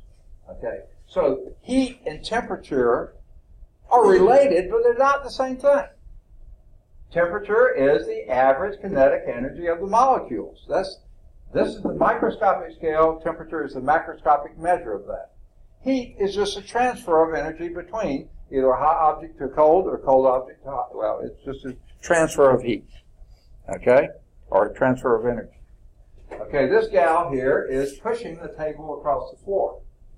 And if I tried to do this with the desk, finally it would move because they wax the floor and it sticks. But do you hear that? Can you hear that? Yeah, that's friction. And whenever you have friction, that means the molecules are bumping into each other, rubbing into each other. If you had a very sensitive thermocouple, right down there, you would see the temperature went up a fraction of a degree. You wouldn't be able to notice it otherwise, but it would. Well, you change the external energy of moving the table into the internal energy of heating up the legs of the feet of the table and the floor itself. Okay? So that illustrates the external can be transferred to internal, resulting in a temperature increase. You make those molecules vibrate faster. That's why you hear the sound, because you made them vibrate and make compressions and rarefactions. So, heat versus temperature. The temperature is a measure of the hotness or coldness of an object. There's another definition, pretty ambiguous one, the measure of the hotness or coldness of an object based on the average molecular kinetic energy of the molecules within that material. Heat is based on the total internal energy of the molecules, both kinetic and potential. Okay? If you double the amount of the same, this is a strange statement here, the bullet. Doubling the amount at the same temperature doubles the heat. So you can actually get more energy without changing temperature. Okay? Here's another example of this. Let's say I take a thimble. Y'all know what thimbles are? Okay, a little thimble full of water at a fairly high temperature. Okay, let's say 100 degrees Fahrenheit, pretty warm. Okay, and I have a tub of water here at 80 degrees Fahrenheit. Whole bathtub full of water, 80 degrees temperature. This one has a higher temperature, which has more heat. Second? The big one, okay? Because if I put an ice cube in that one, it hardly changes the temperature at all. Put an ice cube in this, and it drops the temperature like crazy. I mean, just a little sliver of ice would change the temperature greatly. So there's a lot more heat in that tub of water than there is in the thimble full of hotter water. So heat and temperature are not quite the same thing, okay? But if I have 2 thimblefuls of water at the same temperature, I now have twice as much heat, because you put them together and they'll take twice as much ice to cool them off. So you can double the amount of heat without changing temperature at all. You just double the amount. That's what that one meant. That's a strange way of saying it, but it's true. And here's how they do it. Here is a mug. I think what Michaela drinks her coffee in the morning, the way she looked at me when I said I wasn't a coffee drinker, rather than a cup of coffee, right? Yeah, okay. All right. So a mug, which would be, say, 4 times the amount of water in the mug as you had over here in the little Demi-Tasse cup, okay? To get it to the same temperature, you need you need 4 times the ice to cool to the same temperature as that. So if you're wanting iced tea rather than hot tea, you put ice in this and ice in that. You need 4 times as much ice to bring it down to the same temperature as that. Make sense? Okay. So more heat here than you have there, even though they're at the same temperature. All right. So what is heat? Again, a measure of the internal energy that has been either absorbed or transferred from another object. Okay? Way back in historical times, I'll put it that way, they didn't necessarily have individual, well, they didn't have central heat, right? Every room had to have its own fireplace, or if it didn't have its own fireplace, it was a pretty cold room. It just had to count on convection. Well, what they used to do, especially the aristocracy, if they wanted their bed warmed, the maids, the servants, whoever it was, had to take hot rocks from the fire, wrap them up, and put them in the bed, all wrapped up and stuff, so it would warm up the bed. So then when the lord or the lady went to bed, his or her bed was already warm.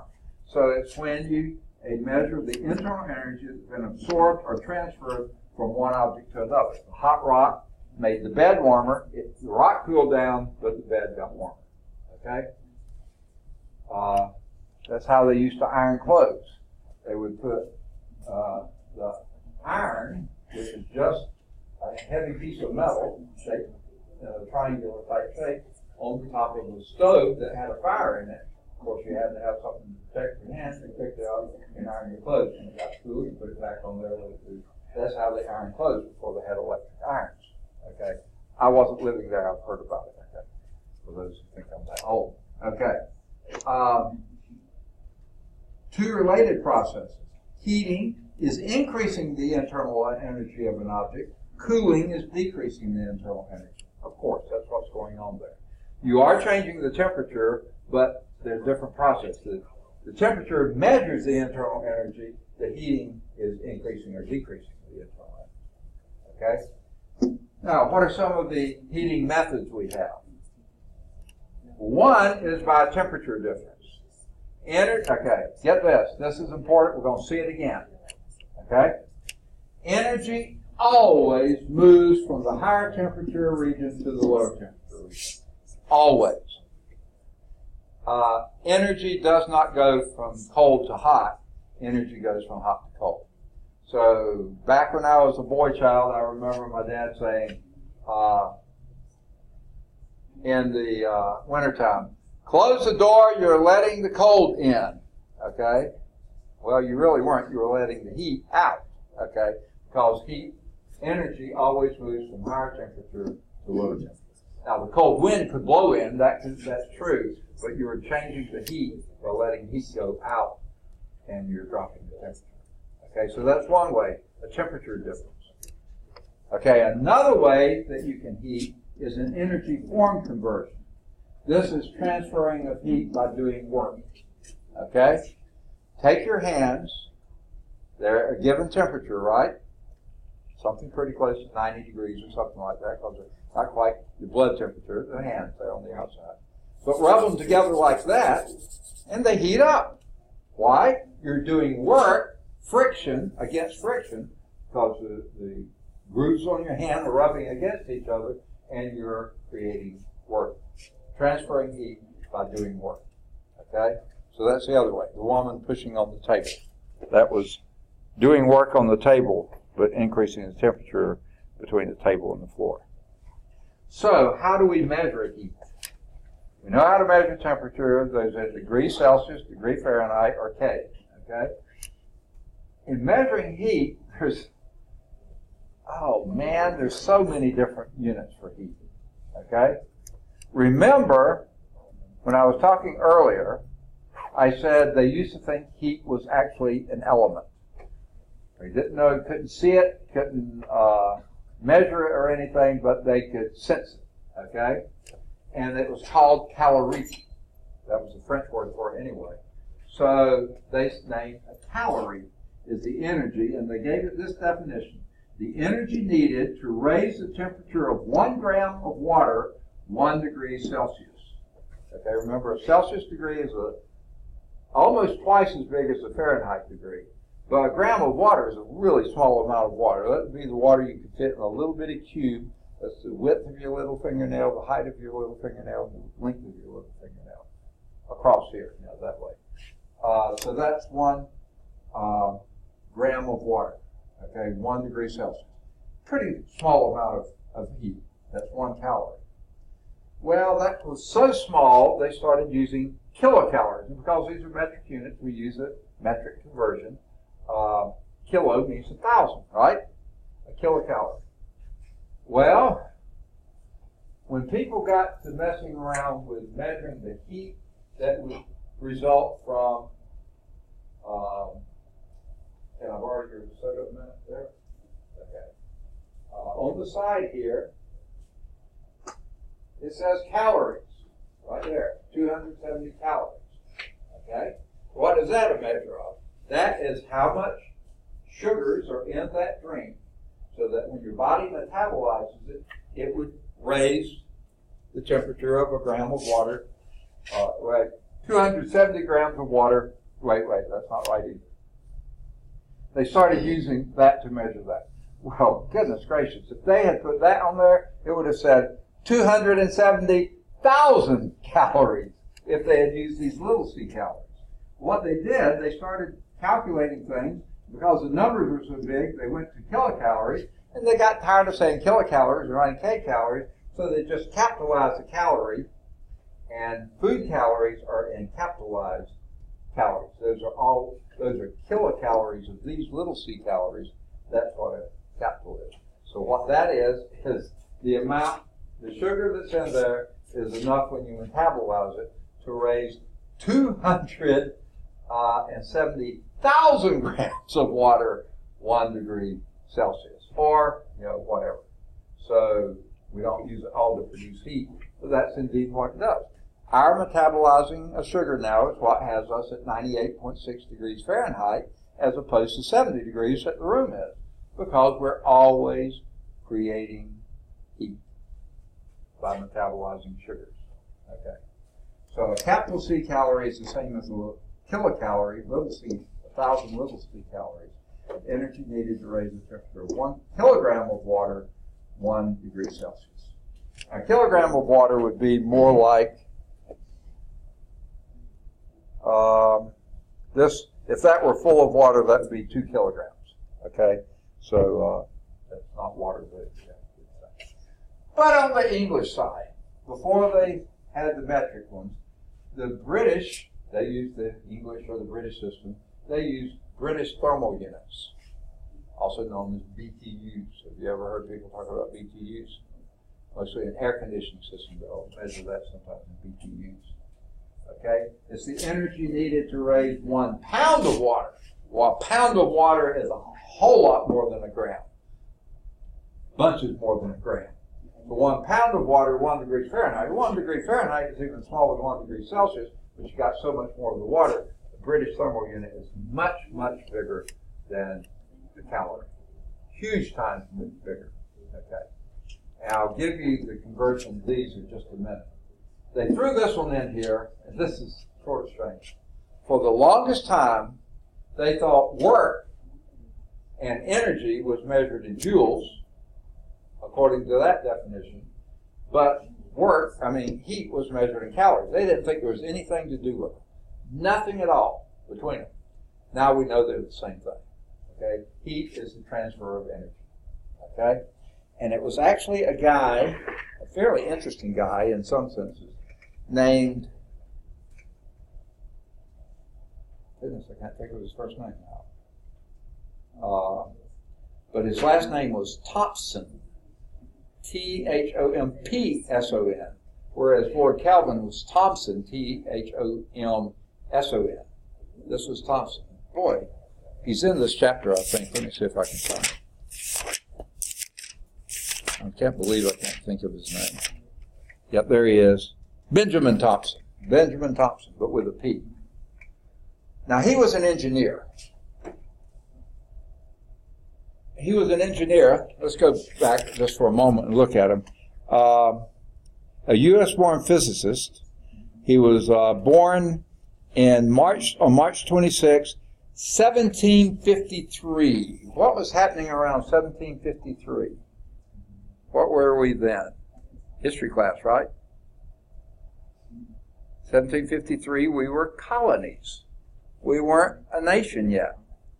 That happened in 1776, remember?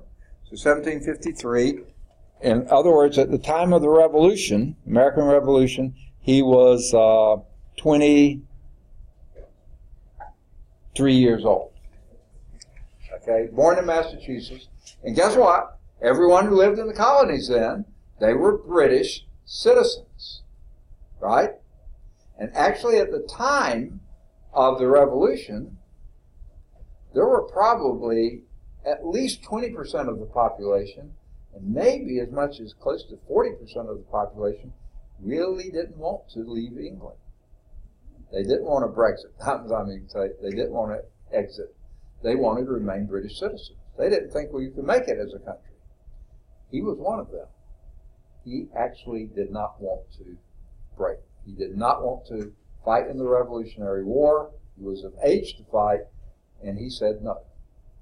And there are some indications he may have been a friend of Benedict Arnold. Does that name ring a bell? He was one of the American colonist who actually was spying for the British. He was found out and he was executed during the Revolutionary War. Benjamin Thompson didn't quite go that far, but he fled the colonies and moved to England. And because he did, and he was a good engineer too, because he did, they gave him a minor royalty title. He was made a count. So I guess he was Sir Richard then, or whatever. But anyway, he was an engineer. And one of the things he did as an engineer was bore cannon, to make cannon so you could fire cannonballs. And how they used to do this, they took, I guess it was something like cast iron, pour it into a mold, heated up the thing, and had the shape of the cannon, and then they drilled the bore out, which was a long, heavy process. And they didn't have mechanization, so they had a horse walking around and around and around in circles, which was turning a bore to grind out the thing. Poor old horse, he worked awfully hard to grind out that thing. Of course, the bore that they used would get dull really fast. And Richard Thompson, being a good engineer, he said, when it does get dull like that, it begins to heat up. And that's how he told you needed a new bit, right? So, because the other one was getting dull. Well, he noticed it would heat up. So he said, what would happen if I took a cannon bore, and he took one that was defective. I don't know why it was defective, but he was working down in Munich, Germany, okay? He was an engineer, he worked anywhere. So he was working down in Munich, Germany, and that's fairly close to the Alps. It's in southern Germany in Bavaria. So he brought in some ice cold water, maybe even ice in it from the snowpack in the Alps, and filled this old cannon bore that was defective with ice. And he took the dullest old bit that he had, put it on the end, and had his horse start drilling around. Within an hour, he had that water boiling. And he was the first to show that heat, caloric, was not an intrinsic property, an element of matter. It was related to the work that the horse was doing, okay? Related to that. And he was the one that showed first that there was a mechanical equivalence with heat. Before that, they thought they were completely separate. Well, James Prescott Joule, who we named the unit after, he measured that, and he came up with a figure very close to this, that 4.184 joules of work or energy was exactly equivalent to 1 calorie. And that's a little c calorie. So that means a joule is a very little amount of work. And this is, I know, I've got to find you. There you are, Chris. Okay. So, and we're still in the first. Oh man, you've almost let me go over. What's wrong with you folks? Okay. So this is where we'll end today. There's the mechanical equivalent of heat. Okay. So tomorrow or Thursday, we'll start on specific heat. Okay. All right. Oh, no, we won't. We'll actually start with example 4.4. Now, did I miss 4.3 somewhere, or did I do that one? No, we got that one. We got that one done. So we'll start with 4.4. Okay? And that will actually be on this slide. So we'll do 4.3 on that slide. 4.4 on that slide. And then we'll move into specific heat. All right. Now, I'm going to pause the recording. Okay. I know y'all been reading the lab, so I appreciate that you've already got a head start on us here. The procedure that we're doing have some slight variations. In fact, I just remembered something I forgot. I'm in here. I forgot to bring it out.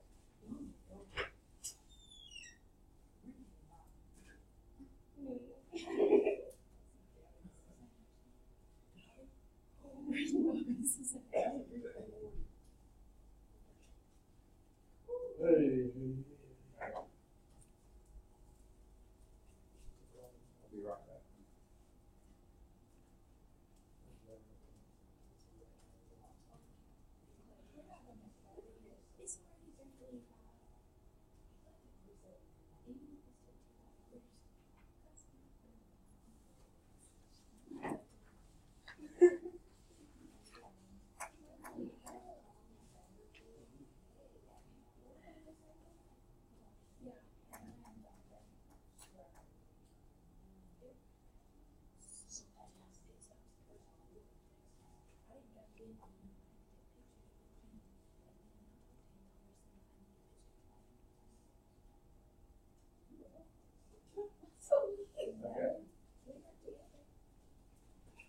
turned off the recorder while I was gone, but I forgot, so I didn't.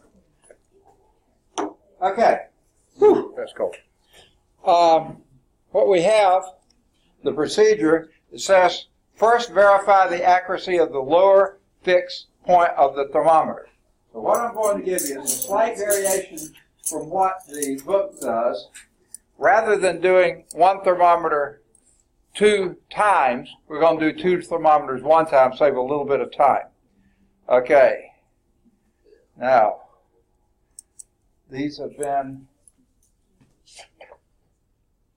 okay, that's a 2. Like I said, someone walked off with some of my thermometers, so I'm having to make do with what I've got here.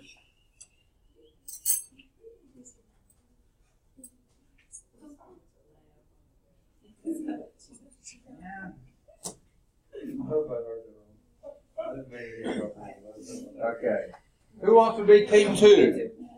Okay. There's your 1. And this is what we're gonna pick in the Okay, yeah, water. just hang on a minute. Okay. Team 2. Okay. Who wants to be team 3? Hey, right here, boss. Okay. These have been messed up too many times. This is my big right here. No, we don't. That's what it's nuts with. Oh, yeah. You want it? I'm all right. Okay. All right, you okay? All right. It's real breakable. You glass? Yes, they are very breakable, and some of them may actually contain chocolate. Okay, who was team 3?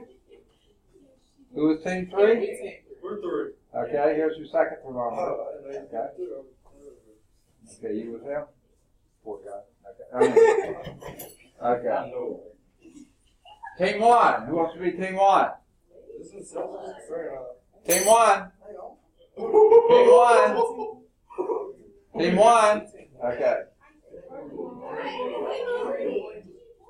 All right. And team 4. Hey, this one just broke. What's that? It broke. Let me see. Oh, yeah. For real. Can we do it? Hey, is that the liquid? I need to sit down. Okay. Someone has been messing with this stuff. It didn't just break, did it? It's right here on the ground. Yeah. Is it? Yeah, right here. Look pretty good. Look at it. Tell me that looks pretty good. Okay. That is Deadly. carcinogenic. Right. It can cause cancer, so don't mess with it. Okay. Who's team 4? Yeah, we just got 3 teams. Let's do the same All thing. right. Don't blow it. What we have to do, I think we gotta move, not on it. okay, that amount is going to hurt you, but don't touch it. Okay.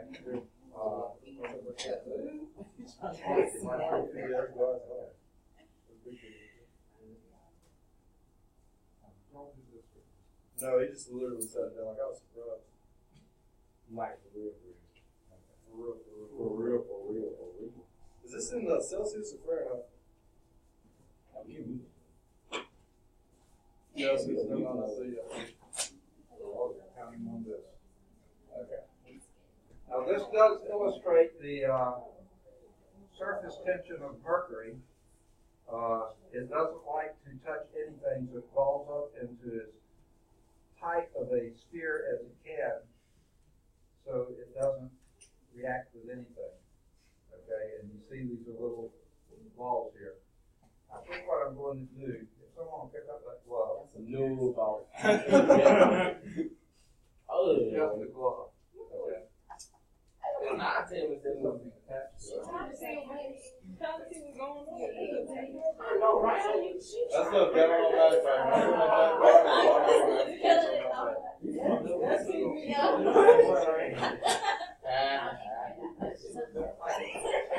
yeah, I already got I know.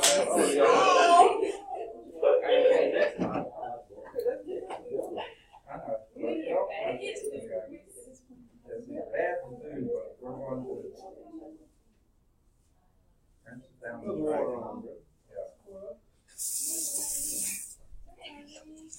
Everybody take a shower. Oh, no, the drain stopped.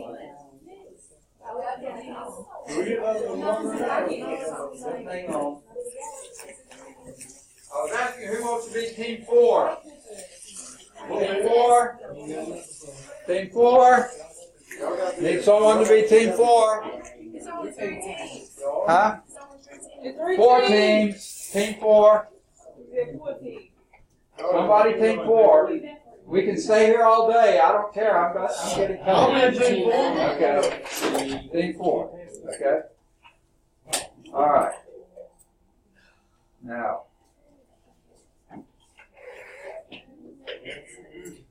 Team 1. Who is team 1? Do we have a team 1? Yes. Okay. That is a 1. Okay. It looks like a 5, but it's a 1. Who is team 2?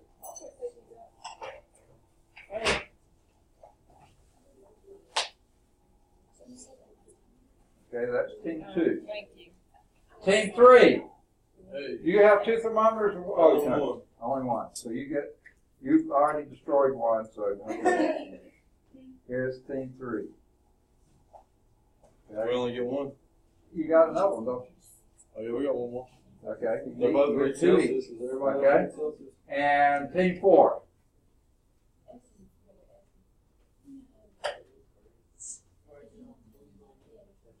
Okay, team 4? Okay. Now, I think it's time for me to call roll anyway. I'm going to pause this for just a minute. Now, each team has 2 thermometers, right? Okay? Get to know your thermometers. Okay, identify them. I know. One you're going to call 1 and one you're going to call 2, right? Okay? Now, they may have different color. This one has yellow color background, this one has white. This one has a green tape, this one has clear tape. So somehow get to know your 2 thermometers. One of them's number 1 and one of them's number 2. There you have a... 1 and 2. Yeah, you got it. Somehow you know it. 1 and 2, right? Yes. Okay. So you got your thermometers, you know which is which. Okay, what you're going to do is take your 2 thermometers, bring them back here, and put them in the ice water. Stir it up like 5 minutes. No, you just put them in. Okay? Everybody put them in. The post is drop. Okay? Everybody put them in. I might ain't gonna get mine mixed up with theirs. Well, they have your numbers on them. Okay? They have 2 more to go in. Watch out. Okay. Get back, Willis. Okay. Now. Whoa, look at that. Boiling water already. We're ready to go, folks.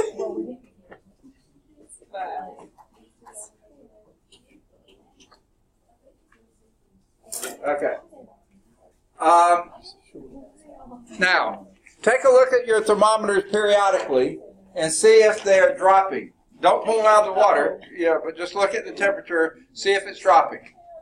Zero. Oh, you just hit mine now. I was watching it. Perfectly fine. Okay? I see no difference. It's supposed to be on 0, right? Pretty close, is it? It's close to 0. Yeah. Is it? Okay. Now, my question to you, That's 5 degrees. okay, pay attention, folks. Do you think the ice is still melting in the water, Yes. but is the temperature dropping? No. Interesting, huh? We'll get to that later, okay? So, what you have now is, does everyone think that you're about at equilibrium? Yes. That you haven't dropped slightly, so No, you're sir. about steady? Well, then what you need to do is record the temperature on your data sheet, and that is on page 152 of your thing. 152, 5 degrees, boss. Okay, wait.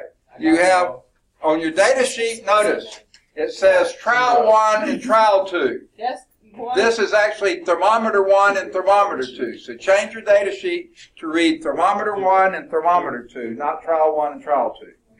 And you know which is which, right? Yes. Every team, you know which is which. Yeah. Okay, so if you read your thermometers 1 and 2, each team, then determine The Celsius. Yeah, and it's in Celsius, degrees Celsius. Oh, yeah. Okay? So you're filling in your temperature of observed melting point. Yes. Because the ice is now melting, isn't it? You can't tell that it is, but it is. Okay? It is milk. Now, it's usually a good idea, excuse me, listen up, people. Usually a good idea to lift the thermometer a little bit off the bottom of the glass, because the glass may be at a different temperature from the water. So you want it just the water temperature, not the glass temperature. Did y'all hear that? The water, not the glass. Just lift it just slightly off the bottom so that you can see that it's actually the temperature of water, not the glass. Don't get out of the water. Be sure you stay in the water. So this is measured in Celsius, right? It's measured in Celsius. That's right. Okay. How's that? I ain't never seen, why does it go like this? What It is goes all the way to 100 and then it restarts and goes from 10, 20 instead of. Okay, it's 110, 120. All right. Our next step. All right. So you've recorded those. Yeah. Okay. Now, let me see where we are. Okay, you've got that. Now verify the accuracy of the upper temperature, fixed temperature of the thermometer. Okay? Now let me... Okay, when you're confident the mercury has reached its lowest point, carefully read the temperature. Has every team done it? Yes. Okay. Then get your two thermometers out and put them into the boiling water thing. Now watch it. This is hot, so don't, lower it very carefully. We don't want any more broken thermometers. They're not going to break on. No, they're not. Okay. All right. You gonna cook some with this? This ain't what hot. Huh? It's increasing. Okay. Now you just put cold thermometers in. It may take a little while for the water to get boiling again. It looks like it still is, so I think we're okay. I think we need to go higher with that. We could a little bit, but not too much. I bet. Okay, that's good. That's good. Okay. Now, when it looks like it's equilibrated again, what you'll need to do is record the temperature, this time of your... Okay, wait. Just let them sit there for a moment. What was the expected temperature of when it was in the ice water? 0. If you measured anything other than 0, that was your measurement error, right? Okay. So if it was above, you had an error positive. If you were below 0, that was a negative error. Okay, did everybody record that? Yay? Yay. Okay. Now, how about boiling point? Does it look like it's equilibrated? Yep. Okay, then read those, and again, pick it up off the bottom of the glass, because the glass may be a little hotter, but you should be able to read your temperature. 1 and 2.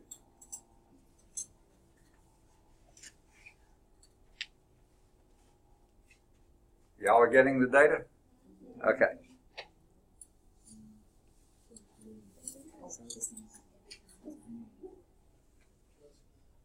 Okay, has everybody done it? Hold on. Okay, take your time. Okay. Okay, and again, lift it slightly off the glass so you're measuring actually water temperature. I think Reed has it really boiling again. Okay, now, if you look at the table here, there is a question here on barometric pressure. If someone has a cell phone and you have a temperature or some way to find out the barometric pressure here in Bessemer, Alabama right now, see if you can get that. Or weather out, something like that. 29.73. Okay, 29.76 what? Newtons. No. That's 4. Okay. Did someone say 29.76 Inches. what unit? Inches. 29.76 3 what? inches. Inches. Inches. Of what? Here. Anyone know? Pressure. Mercury. Mercury. Horsepower. Inches of mercury. No. Okay. Now, I'm going to turn my That's the barometric. That's the barometric pressure. You can put that in the column. 29.76 inches of mercury. However, if you go to the front page, which I'm sure all of you have read, you can turn it down just a little bit if you want to. Just a little, not much. Okay. You'll notice here that standard atmospheric pressure is 760 millimeters of mercury. Okay, so we have a problem, Houston. What our measurement is in inches of mercury. We need to convert that to millimeters. Does anyone know a conversion to get from inches to millimeters? Yes. Yes. What is it? I'm thinking you might need 2. And you're trying to get to millimeters of mercury. Okay? Now,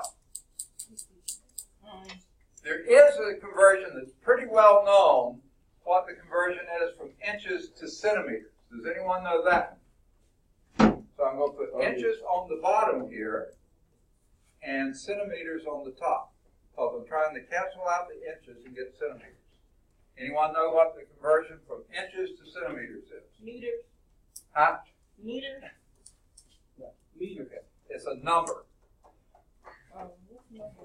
I don't know. It seems like I remember 10. telling y'all this before. Huh? 10. Say again? 10, no. That would be something else. This is about a centimeter, right? Across your little fingernail. That is about an inch. Your big thumb joint. That's a little over 2. It's 2.4. And that's an exact measure. 2.4.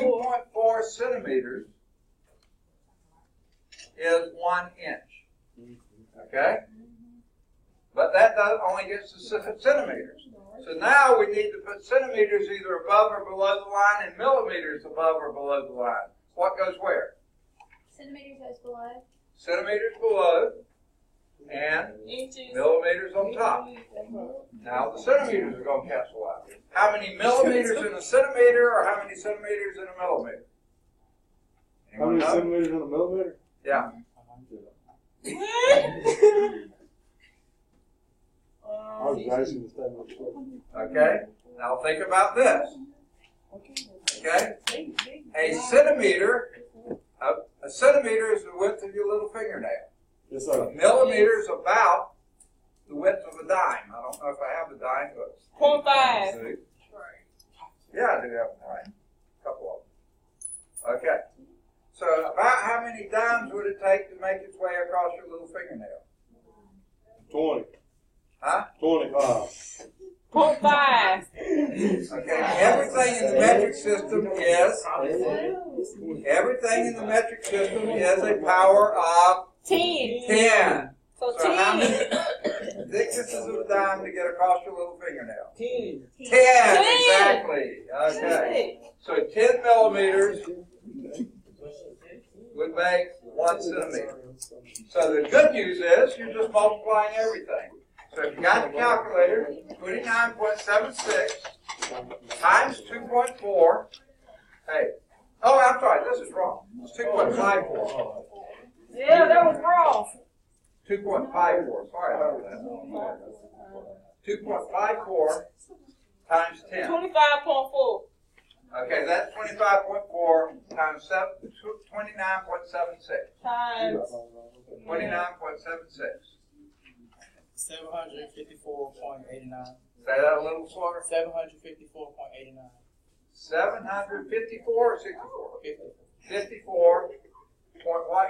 89. 89. Let's round that to 755. I told you. Millimeters of mercury.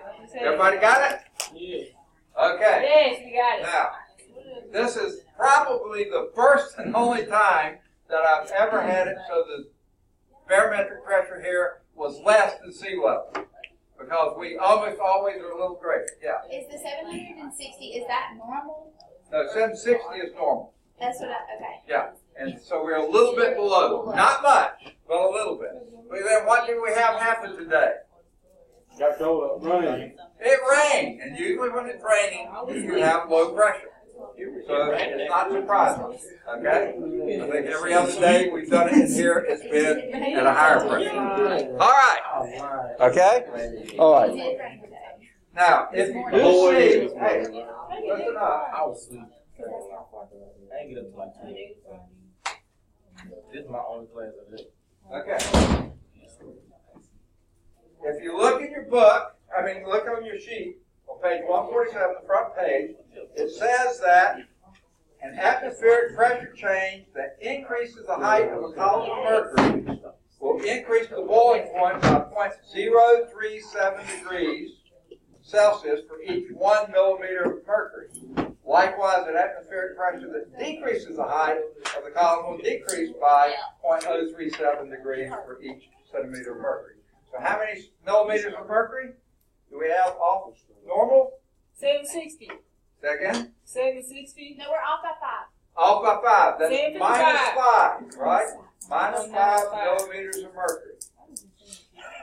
We know. Okay? So what we do is multiply the 5 by 0.037. That's degrees Celsius for every millimeter of mercury. So the millimeters of mercury are going to cancel out, So and that's going to be a pretty small number. 0.037 times 5. Say again, yeah, 0.037 times 5. 0.185.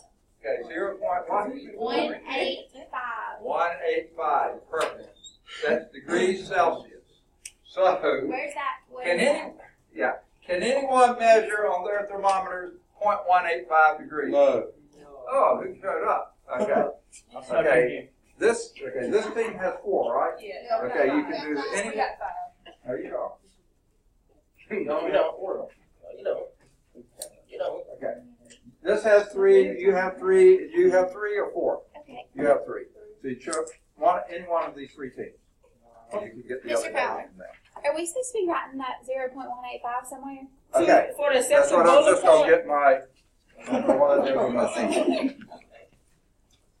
Okay, I've been carrying it around, but I've lost it. And let me mark Austin here too. Yeah, she right here for you. Okay, I'll get it. But wait just a second. Okay. Austin is here. Okay. But I don't want to lose the sheet I just had. Was that? Is this somebody? Yeah, it's not mine.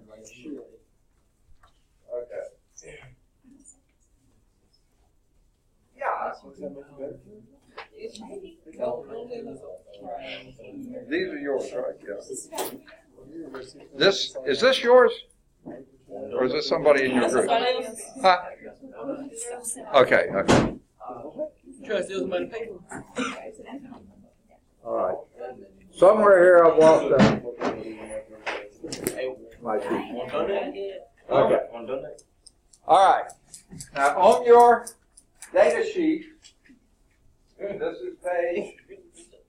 Actually, I probably should be back here, so I'll plug it to the thermometer. Okay. All right. Okay, trial 1. You should have 2 melting points, thermometer 1 and thermometer 2, right? In degrees Celsius. Measurement error. You should have one for thermometer Yes, 1, we one for on the thermometer second 2. bullet point right Observed boiling point. What did you get? Approximately? 104. Okay. What was your? Okay. Now there's where you put your barometric pressure. Okay. I would put, and it's going to be the same for both. So put them in both columns. 29.76 inches of mercury. I'd put that in the upper part of the block, or the left or right, wherever you want to put it. But then you need to also put 755 millimeters of mercury. You understand? You put both numbers, 29.76 inches of mercury and 755 millimeters of mercury under barometric pressure under each thermometer, right? Yes. Okay? Now, deviation from normal, okay? It'll be minus, I didn't put the minus on there, minus 0.185 degrees Celsius. Okay, minus 0.185 degrees Celsius, which not a one of you, I don't think, can measure 0.185 degrees on your thermometer. No. It's just too precise, okay? So your accepted boiling point will be 100 minus 0.185, okay? So do that subtraction. 100 minus 0.185, that's 98. 99.815. 99.8. Huh? Do the subtraction. It's 815. Okay, 98.815, right? 99.815. Okay, yeah, 99.815. Okay, got it. Okay. Is that the accepted boiling point? That is your accepted boiling point for both thermometers. Okay? And what was your observed boiling point? Okay, you got your observed boiling point, right? So subtract the accepted from the observed. Okay? So the entry you have in the bottom and the next to the bottom column, subtract that from what you have in block 3. Okay? And that's your measurement error for the boiling point. Okay. Now that's done. So what we've done so far is your procedure 1 and procedure 2. Okay? We've done procedure 3, determine the accepted value by recording the millimeters of barometric pressure, then calculating the deviation above or below 100. And you've done that, right? Alright. Okay? Number 1. Okay? You finished 1, that was ice. You finished 2, that was the boiling. And you've done 3 now, that was your variation. Okay? And then you've done it for both thermometers, so you don't have to do 4. Okay? Now, that gives you, like somewhere here,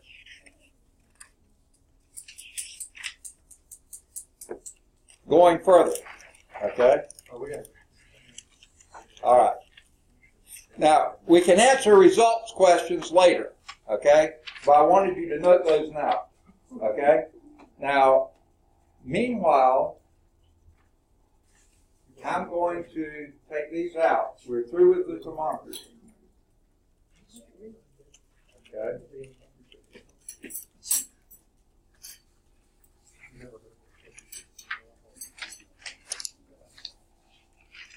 Okay.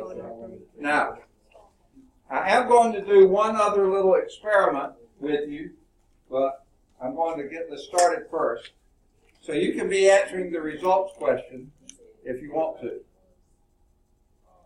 Got to do them at some point.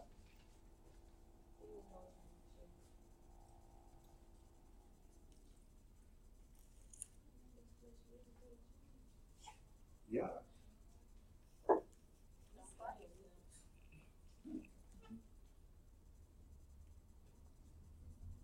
Okay.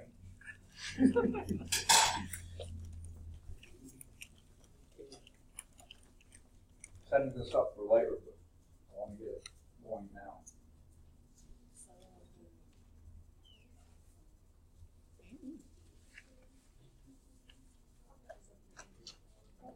I got a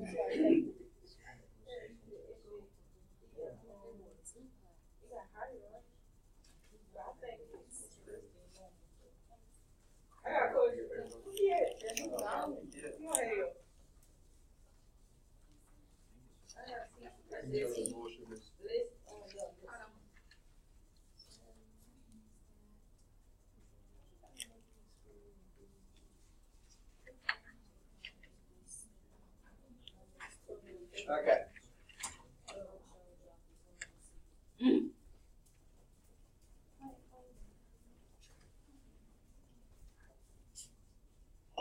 Now, okay, have y'all been working on the results? Yeah, we're Let's go to going further on page 151. I got a question. Hey. Well, before you do all that. Right. About number 2 is nasty for the atmosphere pressure. Okay. All right. When we just did it over there. Okay. Okay, let's talk about number 2 on let's talk about results. number 2. Okay? Okay, it says here, describe how changes in the atmospheric pressure affect the boiling point of water. And offer an explanation for that relationship. What do y'all think is going to happen? When you increase the atmospheric pressure, what do you think that does to boiling point as opposed to decreasing the atmospheric pressure? Anyone got any ideas? The boiling point, like, decrease. Say again? The boiling point decrease. Which what? The boiling point. Yeah, but when you do what? When Huh? atmospheric pressure increase. When it goes up or down? I can't hear. Okay. You think the boiling point goes down when the atmospheric pressure goes up? Okay. Now let's think for a moment. Atmospheric pressure is how much basically weight of the atmosphere, the air above us, is putting on the surface of the water. The more weight you put there, the harder it is for those molecules to escape. So therefore, when you increase the atmospheric pressure, it actually gets, the boiling point has to go up to overcome that. Okay? And when you decrease it, it actually boils at a lower temperature. Now, I don't know if you've ever seen this. You can probably find it on a YouTube video somewhere if you look hard enough. You can actually see that if you put a thing of water in a vacuum and you start taking away the atmospheric pressure, you can get the water to boil at room temperature. Believe it or not, you can do that. We don't have a vacuum chamber here, so we can't do it. But you can go to YouTube videos and find out that when you put water under a vacuum, it'll actually start boiling at room temperature because you've decreased the pressure that much the molecules are escaping. Because that's what's happening when water goes to boil. They picked up enough energy to escape. The higher the atmospheric pressure, the higher the temperature it has to get to do that. Now here's a practical ramification of this. Have any of you ever done much hiking in the mountains? Most of my students have not. I haven't. Hiking in the mountains. No. Okay. I don't believe in exercising. No, I didn't say that. Okay. But for those people who do, I mean really tall mountains, they have to cook their food for longer times because the water will boil at a lower temperature. And you can't get your food to cook because it boils at too low a temperature. Because on a high elevation, you have less atmosphere above it. And that actually is a fact. And if you watch it, some of the materials they'll give you, not around here, but they'll say at higher elevations you may have to cook for longer. And that's the reason. Because the water will boil at a lower temperature when you have less pressure. So does that answer what you needed? Okay. So let's go back. You can come back and finish the results later. Let's go to going further on page 151. Okay? Using the data from your better trial. It says best. It should be better. So look at your table and see which one has the lowest error, both for melting and boiling. One of your two thermometers should be a little bit better than the other. Unless they're both identically the same, then you can use either one. What did you find? Both identical the same. Did you really take careful measurements? Yes, sir. Okay, and they were identically the same. So you can use either one. Most of the time, one of the thermometers will be a little bit off from the other. But did every team get about the same? Yes. Huh? Yes. Wow. Both of them the same. Okay. They're not really, but we'll let it. So use either one of them. Okay? So, make a graph by plotting the Celsius temperature on the horizontal axis and the Fahrenheit temperature on the vertical axis. So turn to your graph paper and you set it up this way, letter mode. Okay? So you have, no, this is landscape like this. Letter is like this. Okay? So this is going to be your Celsius scale down here, and this will be your Fahrenheit scale here. That's what it said to do, right? Okay, now, if you count the number of big blocks you've got 1, 2, 3, 4, 5, 6, 7. Bad news bears. So we're only going to use 5 of them. Did anyone have any temperature below 0? Well, all your temperature is 0 or above for your melting? Okay, that's fine. So put your, actually you could do, let's do 0 in that second big line here. So you could have had a minus 10 if you wanted to. But it would be 0, or minus 20 if you wanted to. 0, 20, 40, 60, 80, 100, and 120. Okay, those big lines down here, 0, 20, Right. Minus 20, 0, 20, 40, 60, 80, 100, and 120. You see how to do that? Yes. Okay. Now, for your vertical scale, Fahrenheit. we got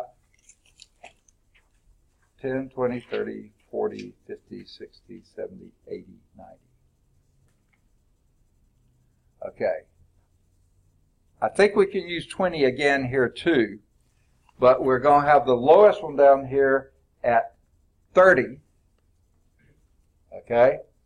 And it'll be 30, 50, 70, 90, 110, 130, 150, 170, 190, and 210.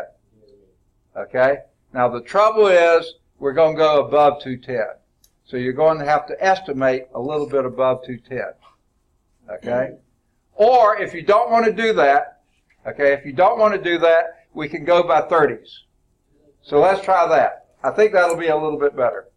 0, 30, 60, 90, 120, 150, 180, 210. Okay. What we doing? 30. 30. Okay. So at the very bottom, we're going to go by 30s rather than 20s. So at the very bottom will be 0. We're not ever going to get to 0 on the Fahrenheit scale. It'll be 30, 60, 90, 120, 150, 180, 210, 240, 270. You're not going to get anywhere above 240. You're not even going to get to 240. Okay? I got pins on this. Huh? Well, can you change it? Okay. It shouldn't be that hard. Okay. All right. Everybody got that? Okay. Now, what you've got to do is calculate your degrees Fahrenheit. Does anyone know the formula for that? 905. Okay. Plus, You like Dolly, I think. Okay. So we're given degrees Celsius. I'm not going to write it down because you're given that, whatever that number is. And then you're going to multiply it by, you need degrees Celsius in the bottom and degree Fahrenheit on top. And he was absolutely right. It's 9 to 5. Okay? it's always going to be 9 to 5, but it Right. won't change. What's that? It's always going to be 9 to 5, but it can't change. It can change, or it's still going to be 9 This to is 5. what 5 to 9. Oh, okay. Okay, if you're doing the other way, it'd be 5 over 9. I got it. This is degrees Fahrenheit Celsius. And then you have to add 32 to it. Because you see, your degrees Celsius are going to cancel out. You left a degree Fahrenheit, and you add degrees Fahrenheit to that. So you do that for your best melting point, and do it for your best, whichever thermometer had the most accurate reading, you do it both for melting and for boiling point. Okay? So in your blocks, okay, in your blocks here, whichever thermometer, 1 or 2 you're using, you choose. But then on your observed melting point, you have the Celsius temperature there. You do the calculation here and also record in that same block the degrees Fahrenheit. You listening? Yes, sir. Yes, Okay. sir. And then do the same for the boiling point. And since your accepted boiling is so close to the other, you could just use observed boiling. So just use that, and you recorded that in degrees Celsius. Do your conversion there and get it into degrees Fahrenheit. Right? Okay. But everybody done that already? Converted them? Yeah. Okay. Okay. Do your conversion. And here's what you use. Whatever your measurement was in degrees Celsius for first melting point, then boiling point, multiply that by 9 over 5, and then add 32 to that. So multiply by 9, divide by 5, and then add 32 to it. Does that make sense? Okay? Then do that for both your melting and your boiling. Got For it? just one of the numbers, right? Yeah, for your better thermometer. Okay. Now, those are the data. Those are the data that you put on your graph then. Okay? All right? Your degree Celsius is at the horizontal scale at the bottom. Is everybody listening? Okay? And your Fahrenheit is the one going up the page like this. Okay? So you have 2 points. One's a melting point and one's a boiling point. Plot those two on here.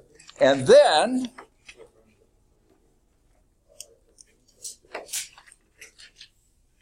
okay, you have 3 people. There's 1. You have 3 people.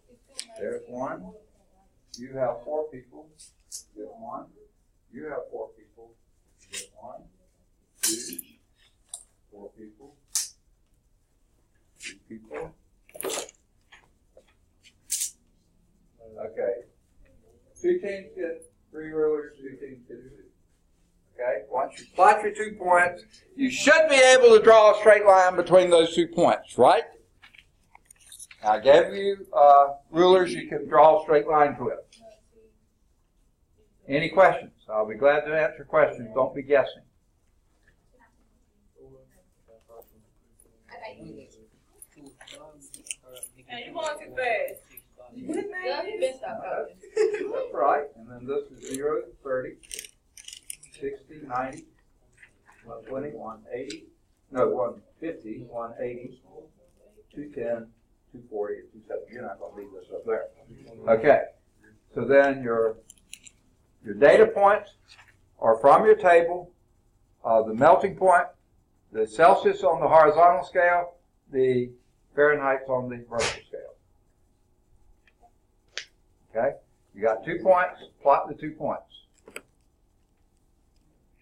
And then draw a line through. And draw a straight line. You got rulers, use a ruler to do this. You only got 2 points, so you should be able to draw one straight line through those 2. Oh, so they can be with 2 points, right? Celsius on the horizontal scale, Fahrenheit on the vertical scale. Okay? My eyes. All right.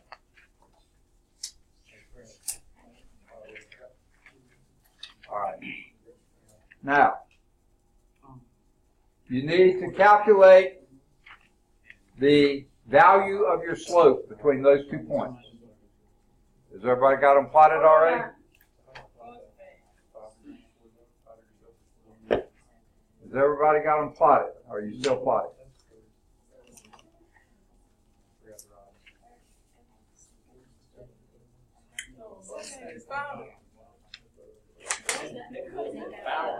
Okay. Now, you know how to calculate the slope? The slope with the MX plus B. Rise over Well, run, it's the yeah. M. You're calculating the M. You know how to do it? No, I don't. Okay. Now, remember what your slopes are? What's a quick and dirty definition of slope? Rise over run. Okay? What is your rise? Which is your scale is your rise scale? The Fahrenheit scale. So do your the degree Fahrenheit for the boiling point minus degree Fahrenheit for the melting point. Okay? That's your rise. Your run is the boiling point degrees Celsius minus the melting point degrees Celsius. So you can pull them right off your data sheet if you want to, but you can do it. 5 degrees Celsius, 41 degrees Fahrenheit. This is your slope. And then another 2 points. You got that? Has everybody got it? Hold on. Yeah, what we doing now? Y'all doing something else? Yeah. Paying attention, I think. What a joke. Okay. All right.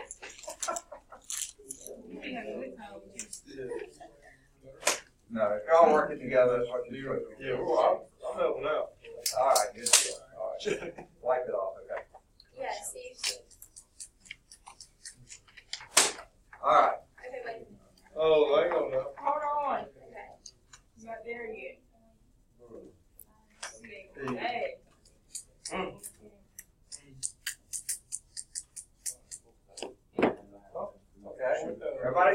slope is? Yes. Slope is the difference in your boiling point and melting point on the Fahrenheit scale divided by the difference on the Celsius scale. Okay? You should have a number. It should be a decimal number. 1.8. All right. That sounds pretty good. That's what I got. Okay. Did everybody get that? Now, so there's the value you just told me. What is the meaning of the slope? What does that mean?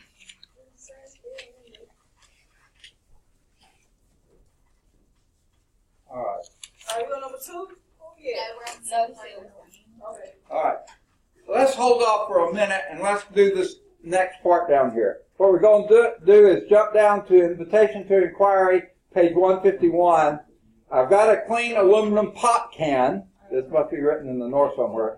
Leaving a small amount of water in it. And if y'all will look carefully, you'll see it's boiling in there. Okay? See the steam coming out? Are y'all paying attention? Yes. Okay. So what I'm going to do is take this hot can, okay, and I got some ice water. You see my ice is melting. So what I'm going to do, y'all watching, I'd say get close enough to see what's going on. I want to get close enough to see? Yes. Okay. Get the hell out of here. So what I'm going to do is take this and very quickly convert it here. Oh, and what happened? I missed it. Yeah, I said get close enough so you can see. Well, I missed it. All right, what happened there, folks? It came in. Why? Why was there a change of pressure? Okay, exactly. Look at that can. Crushed it up. It sure did. What had happened there, I had water boiling in the can, so the can was full of hot air, but also steam. Okay? Full of steam. Very hot water. Okay? When I turned it over into ice water, that hot water, of course, contracted. The hot steam contracted. That did part of it, but then others of it actually condensed to go from a gas to a liquid. And a gas takes up way more volume than a liquid does, so suddenly you had less inside the can, more pressure outside the can. What was the pressure outside the can? 0. No. Wait, If it did, would it have done that? oh The no. can would have exploded. Yeah. Okay. What's the pressure outside the can? Okay, it's barometric pressure. The weight of the atmosphere on the can. Suddenly you had far less pressure inside the can, so the can did that number. Okay? Were y'all expecting that? No, sir. Okay, I don't think Bree was. Okay. Where did Bree go? Oh, there she is. All right. I hope it hasn't been that big a shock. I wanted to do that before it got boiled all the water away or melted all down. Okay. All right. Where were we? Back on this. Okay. So we did, going further, number one, what's the value of the slope? We all got some number, right? What is the meaning of that slope? Let's take a look at it here. The Fahrenheit. Wouldn't that be Yeah, what? Here. It's. I can't think of it. I think it's talking about. The M. Yeah, what is the M? What is the meaning of that? That's the It slope. says how much change of Fahrenheit you have for every change of Celsius, right? That is your ratio of Fahrenheit to Celsius, right? So change of Fahrenheit divided by change of Celsius. That's exactly it. Yeah. Okay? Now, here's something a little bizarre about how we've done our graphs. What do we mean by the y-intercept? Where is the Y? Where it crosses the y-axis. Now, where is your y-axis? It's the Fahrenheit. Okay? Okay, it's parallel with the Fahrenheit, but it's not. Let me get my graph here, okay? Like this. But you see, your y-axis will be over your 0, not over this line over here, where x is equal to 0. That's where the y-axis is. So you go up here and see where was the y-intercept. Where does that slope, that line that you drew, where does it intersect x equals 0?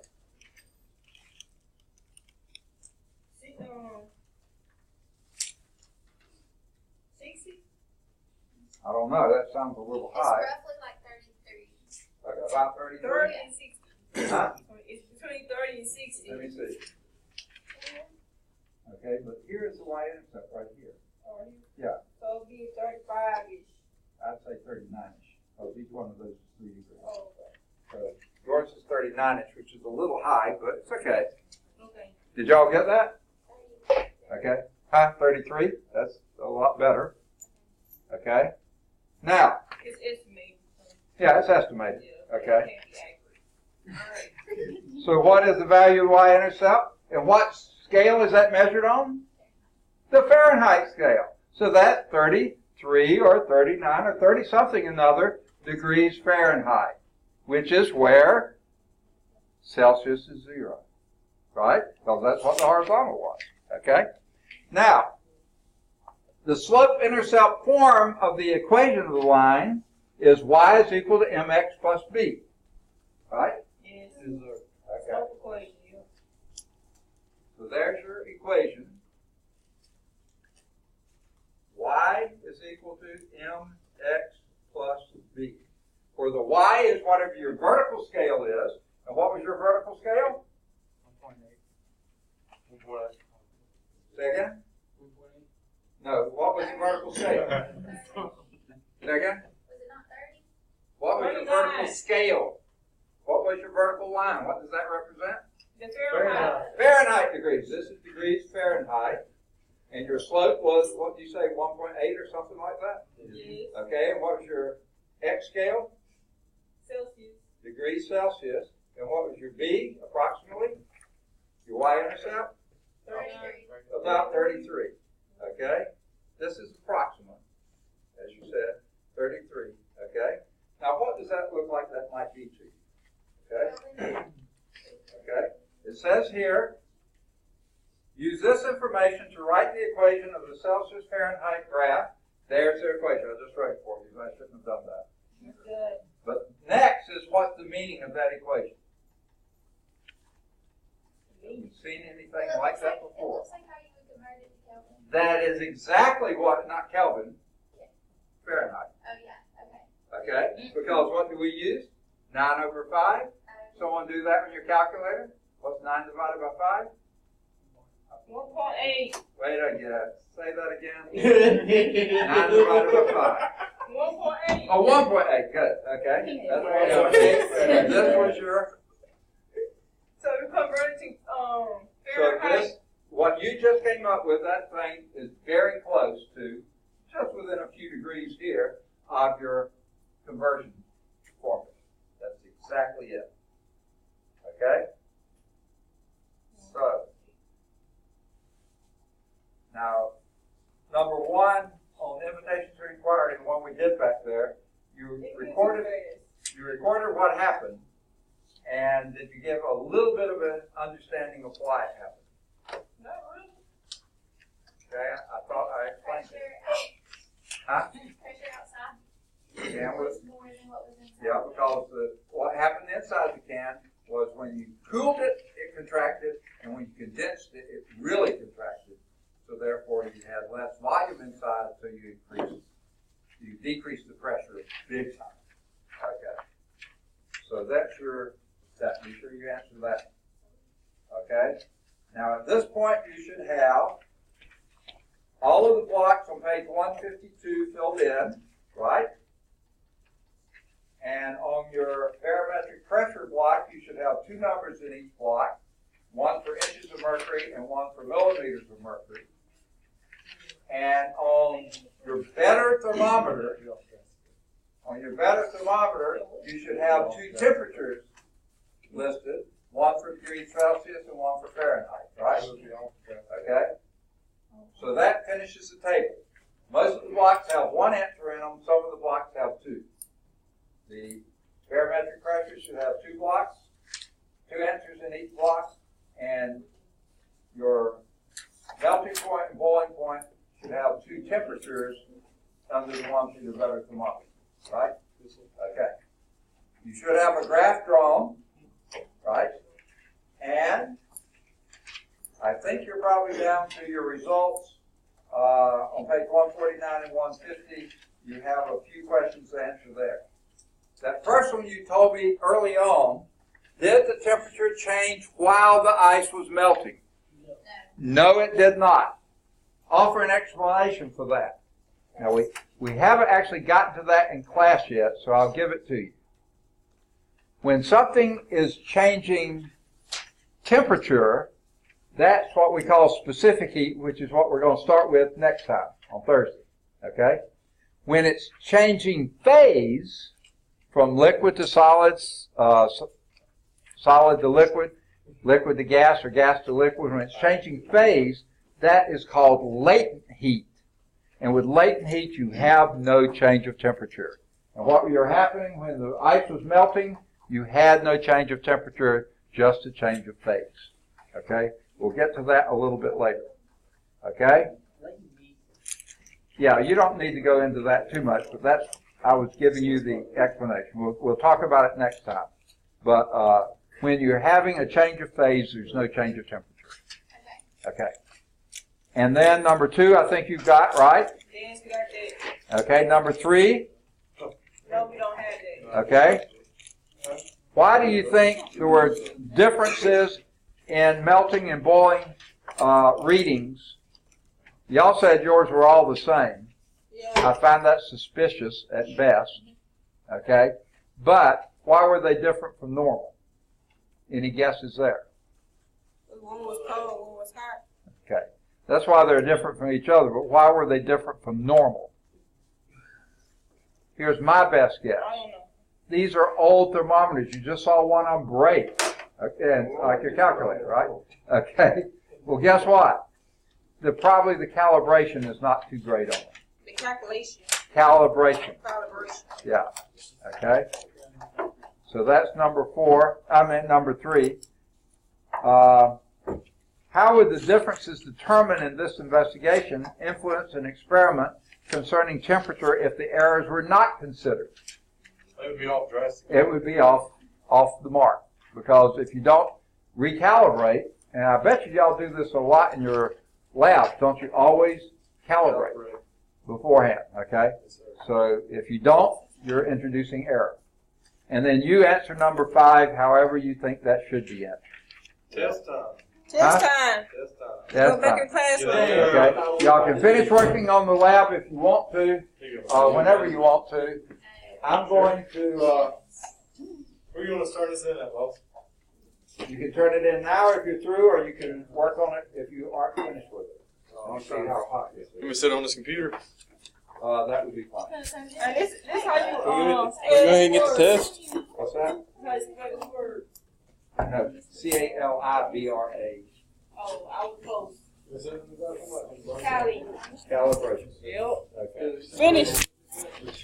Are you ready? Okay. I don't think so. I'd actually prefer them with my grade book. That would be easier. Okay. Good deal. All right, I'll come get these later. Thank you. Okay, good. Thanks. This is mine. I found, well, that was one on. 93. I played all my years. Was the lab worth it, you thought? Yep. Good deal.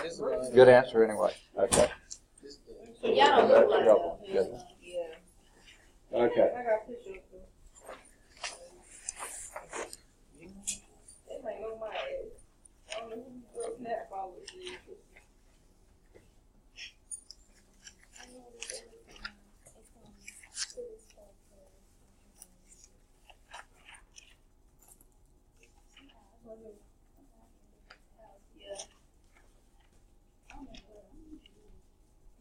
I remember you.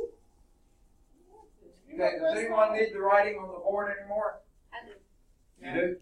Okay. I'll do it for you.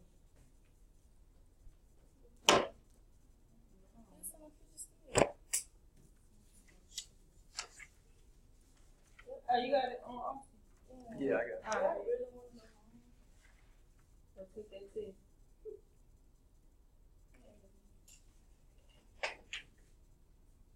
Oh, you take this home, look.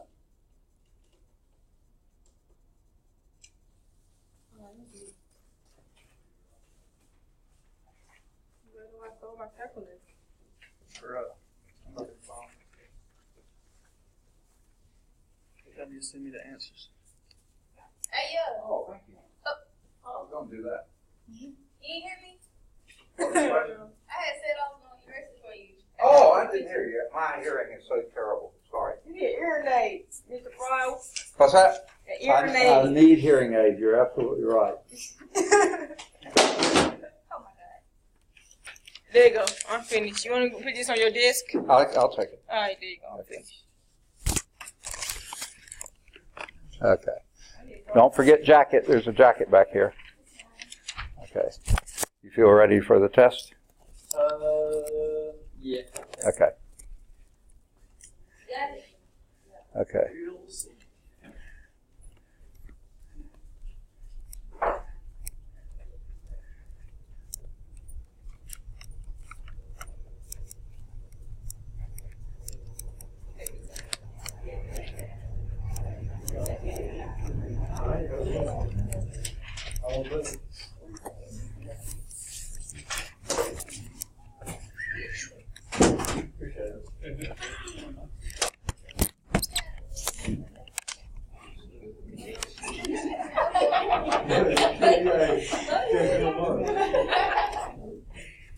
Okay. Y'all are having entirely too much fun. Okay.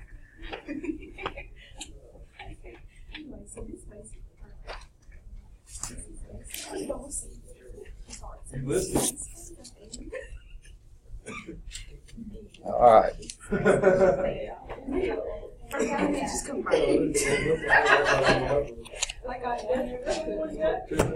Okay.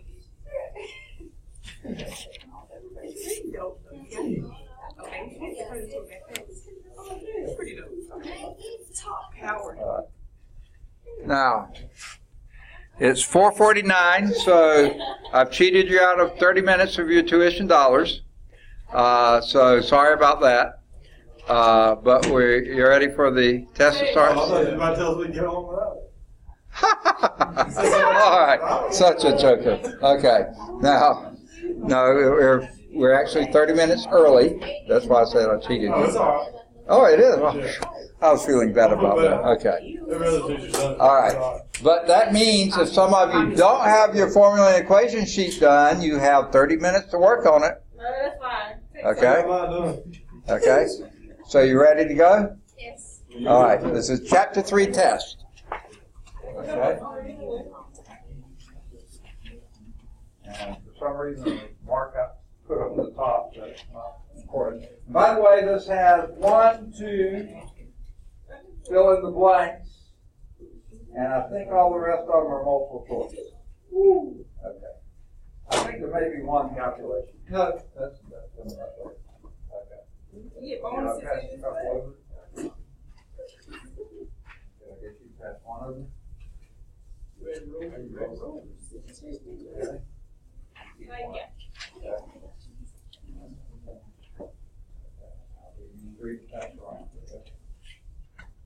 Anyone need more time? Okay. Is that enough? Okay.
Oh, wait.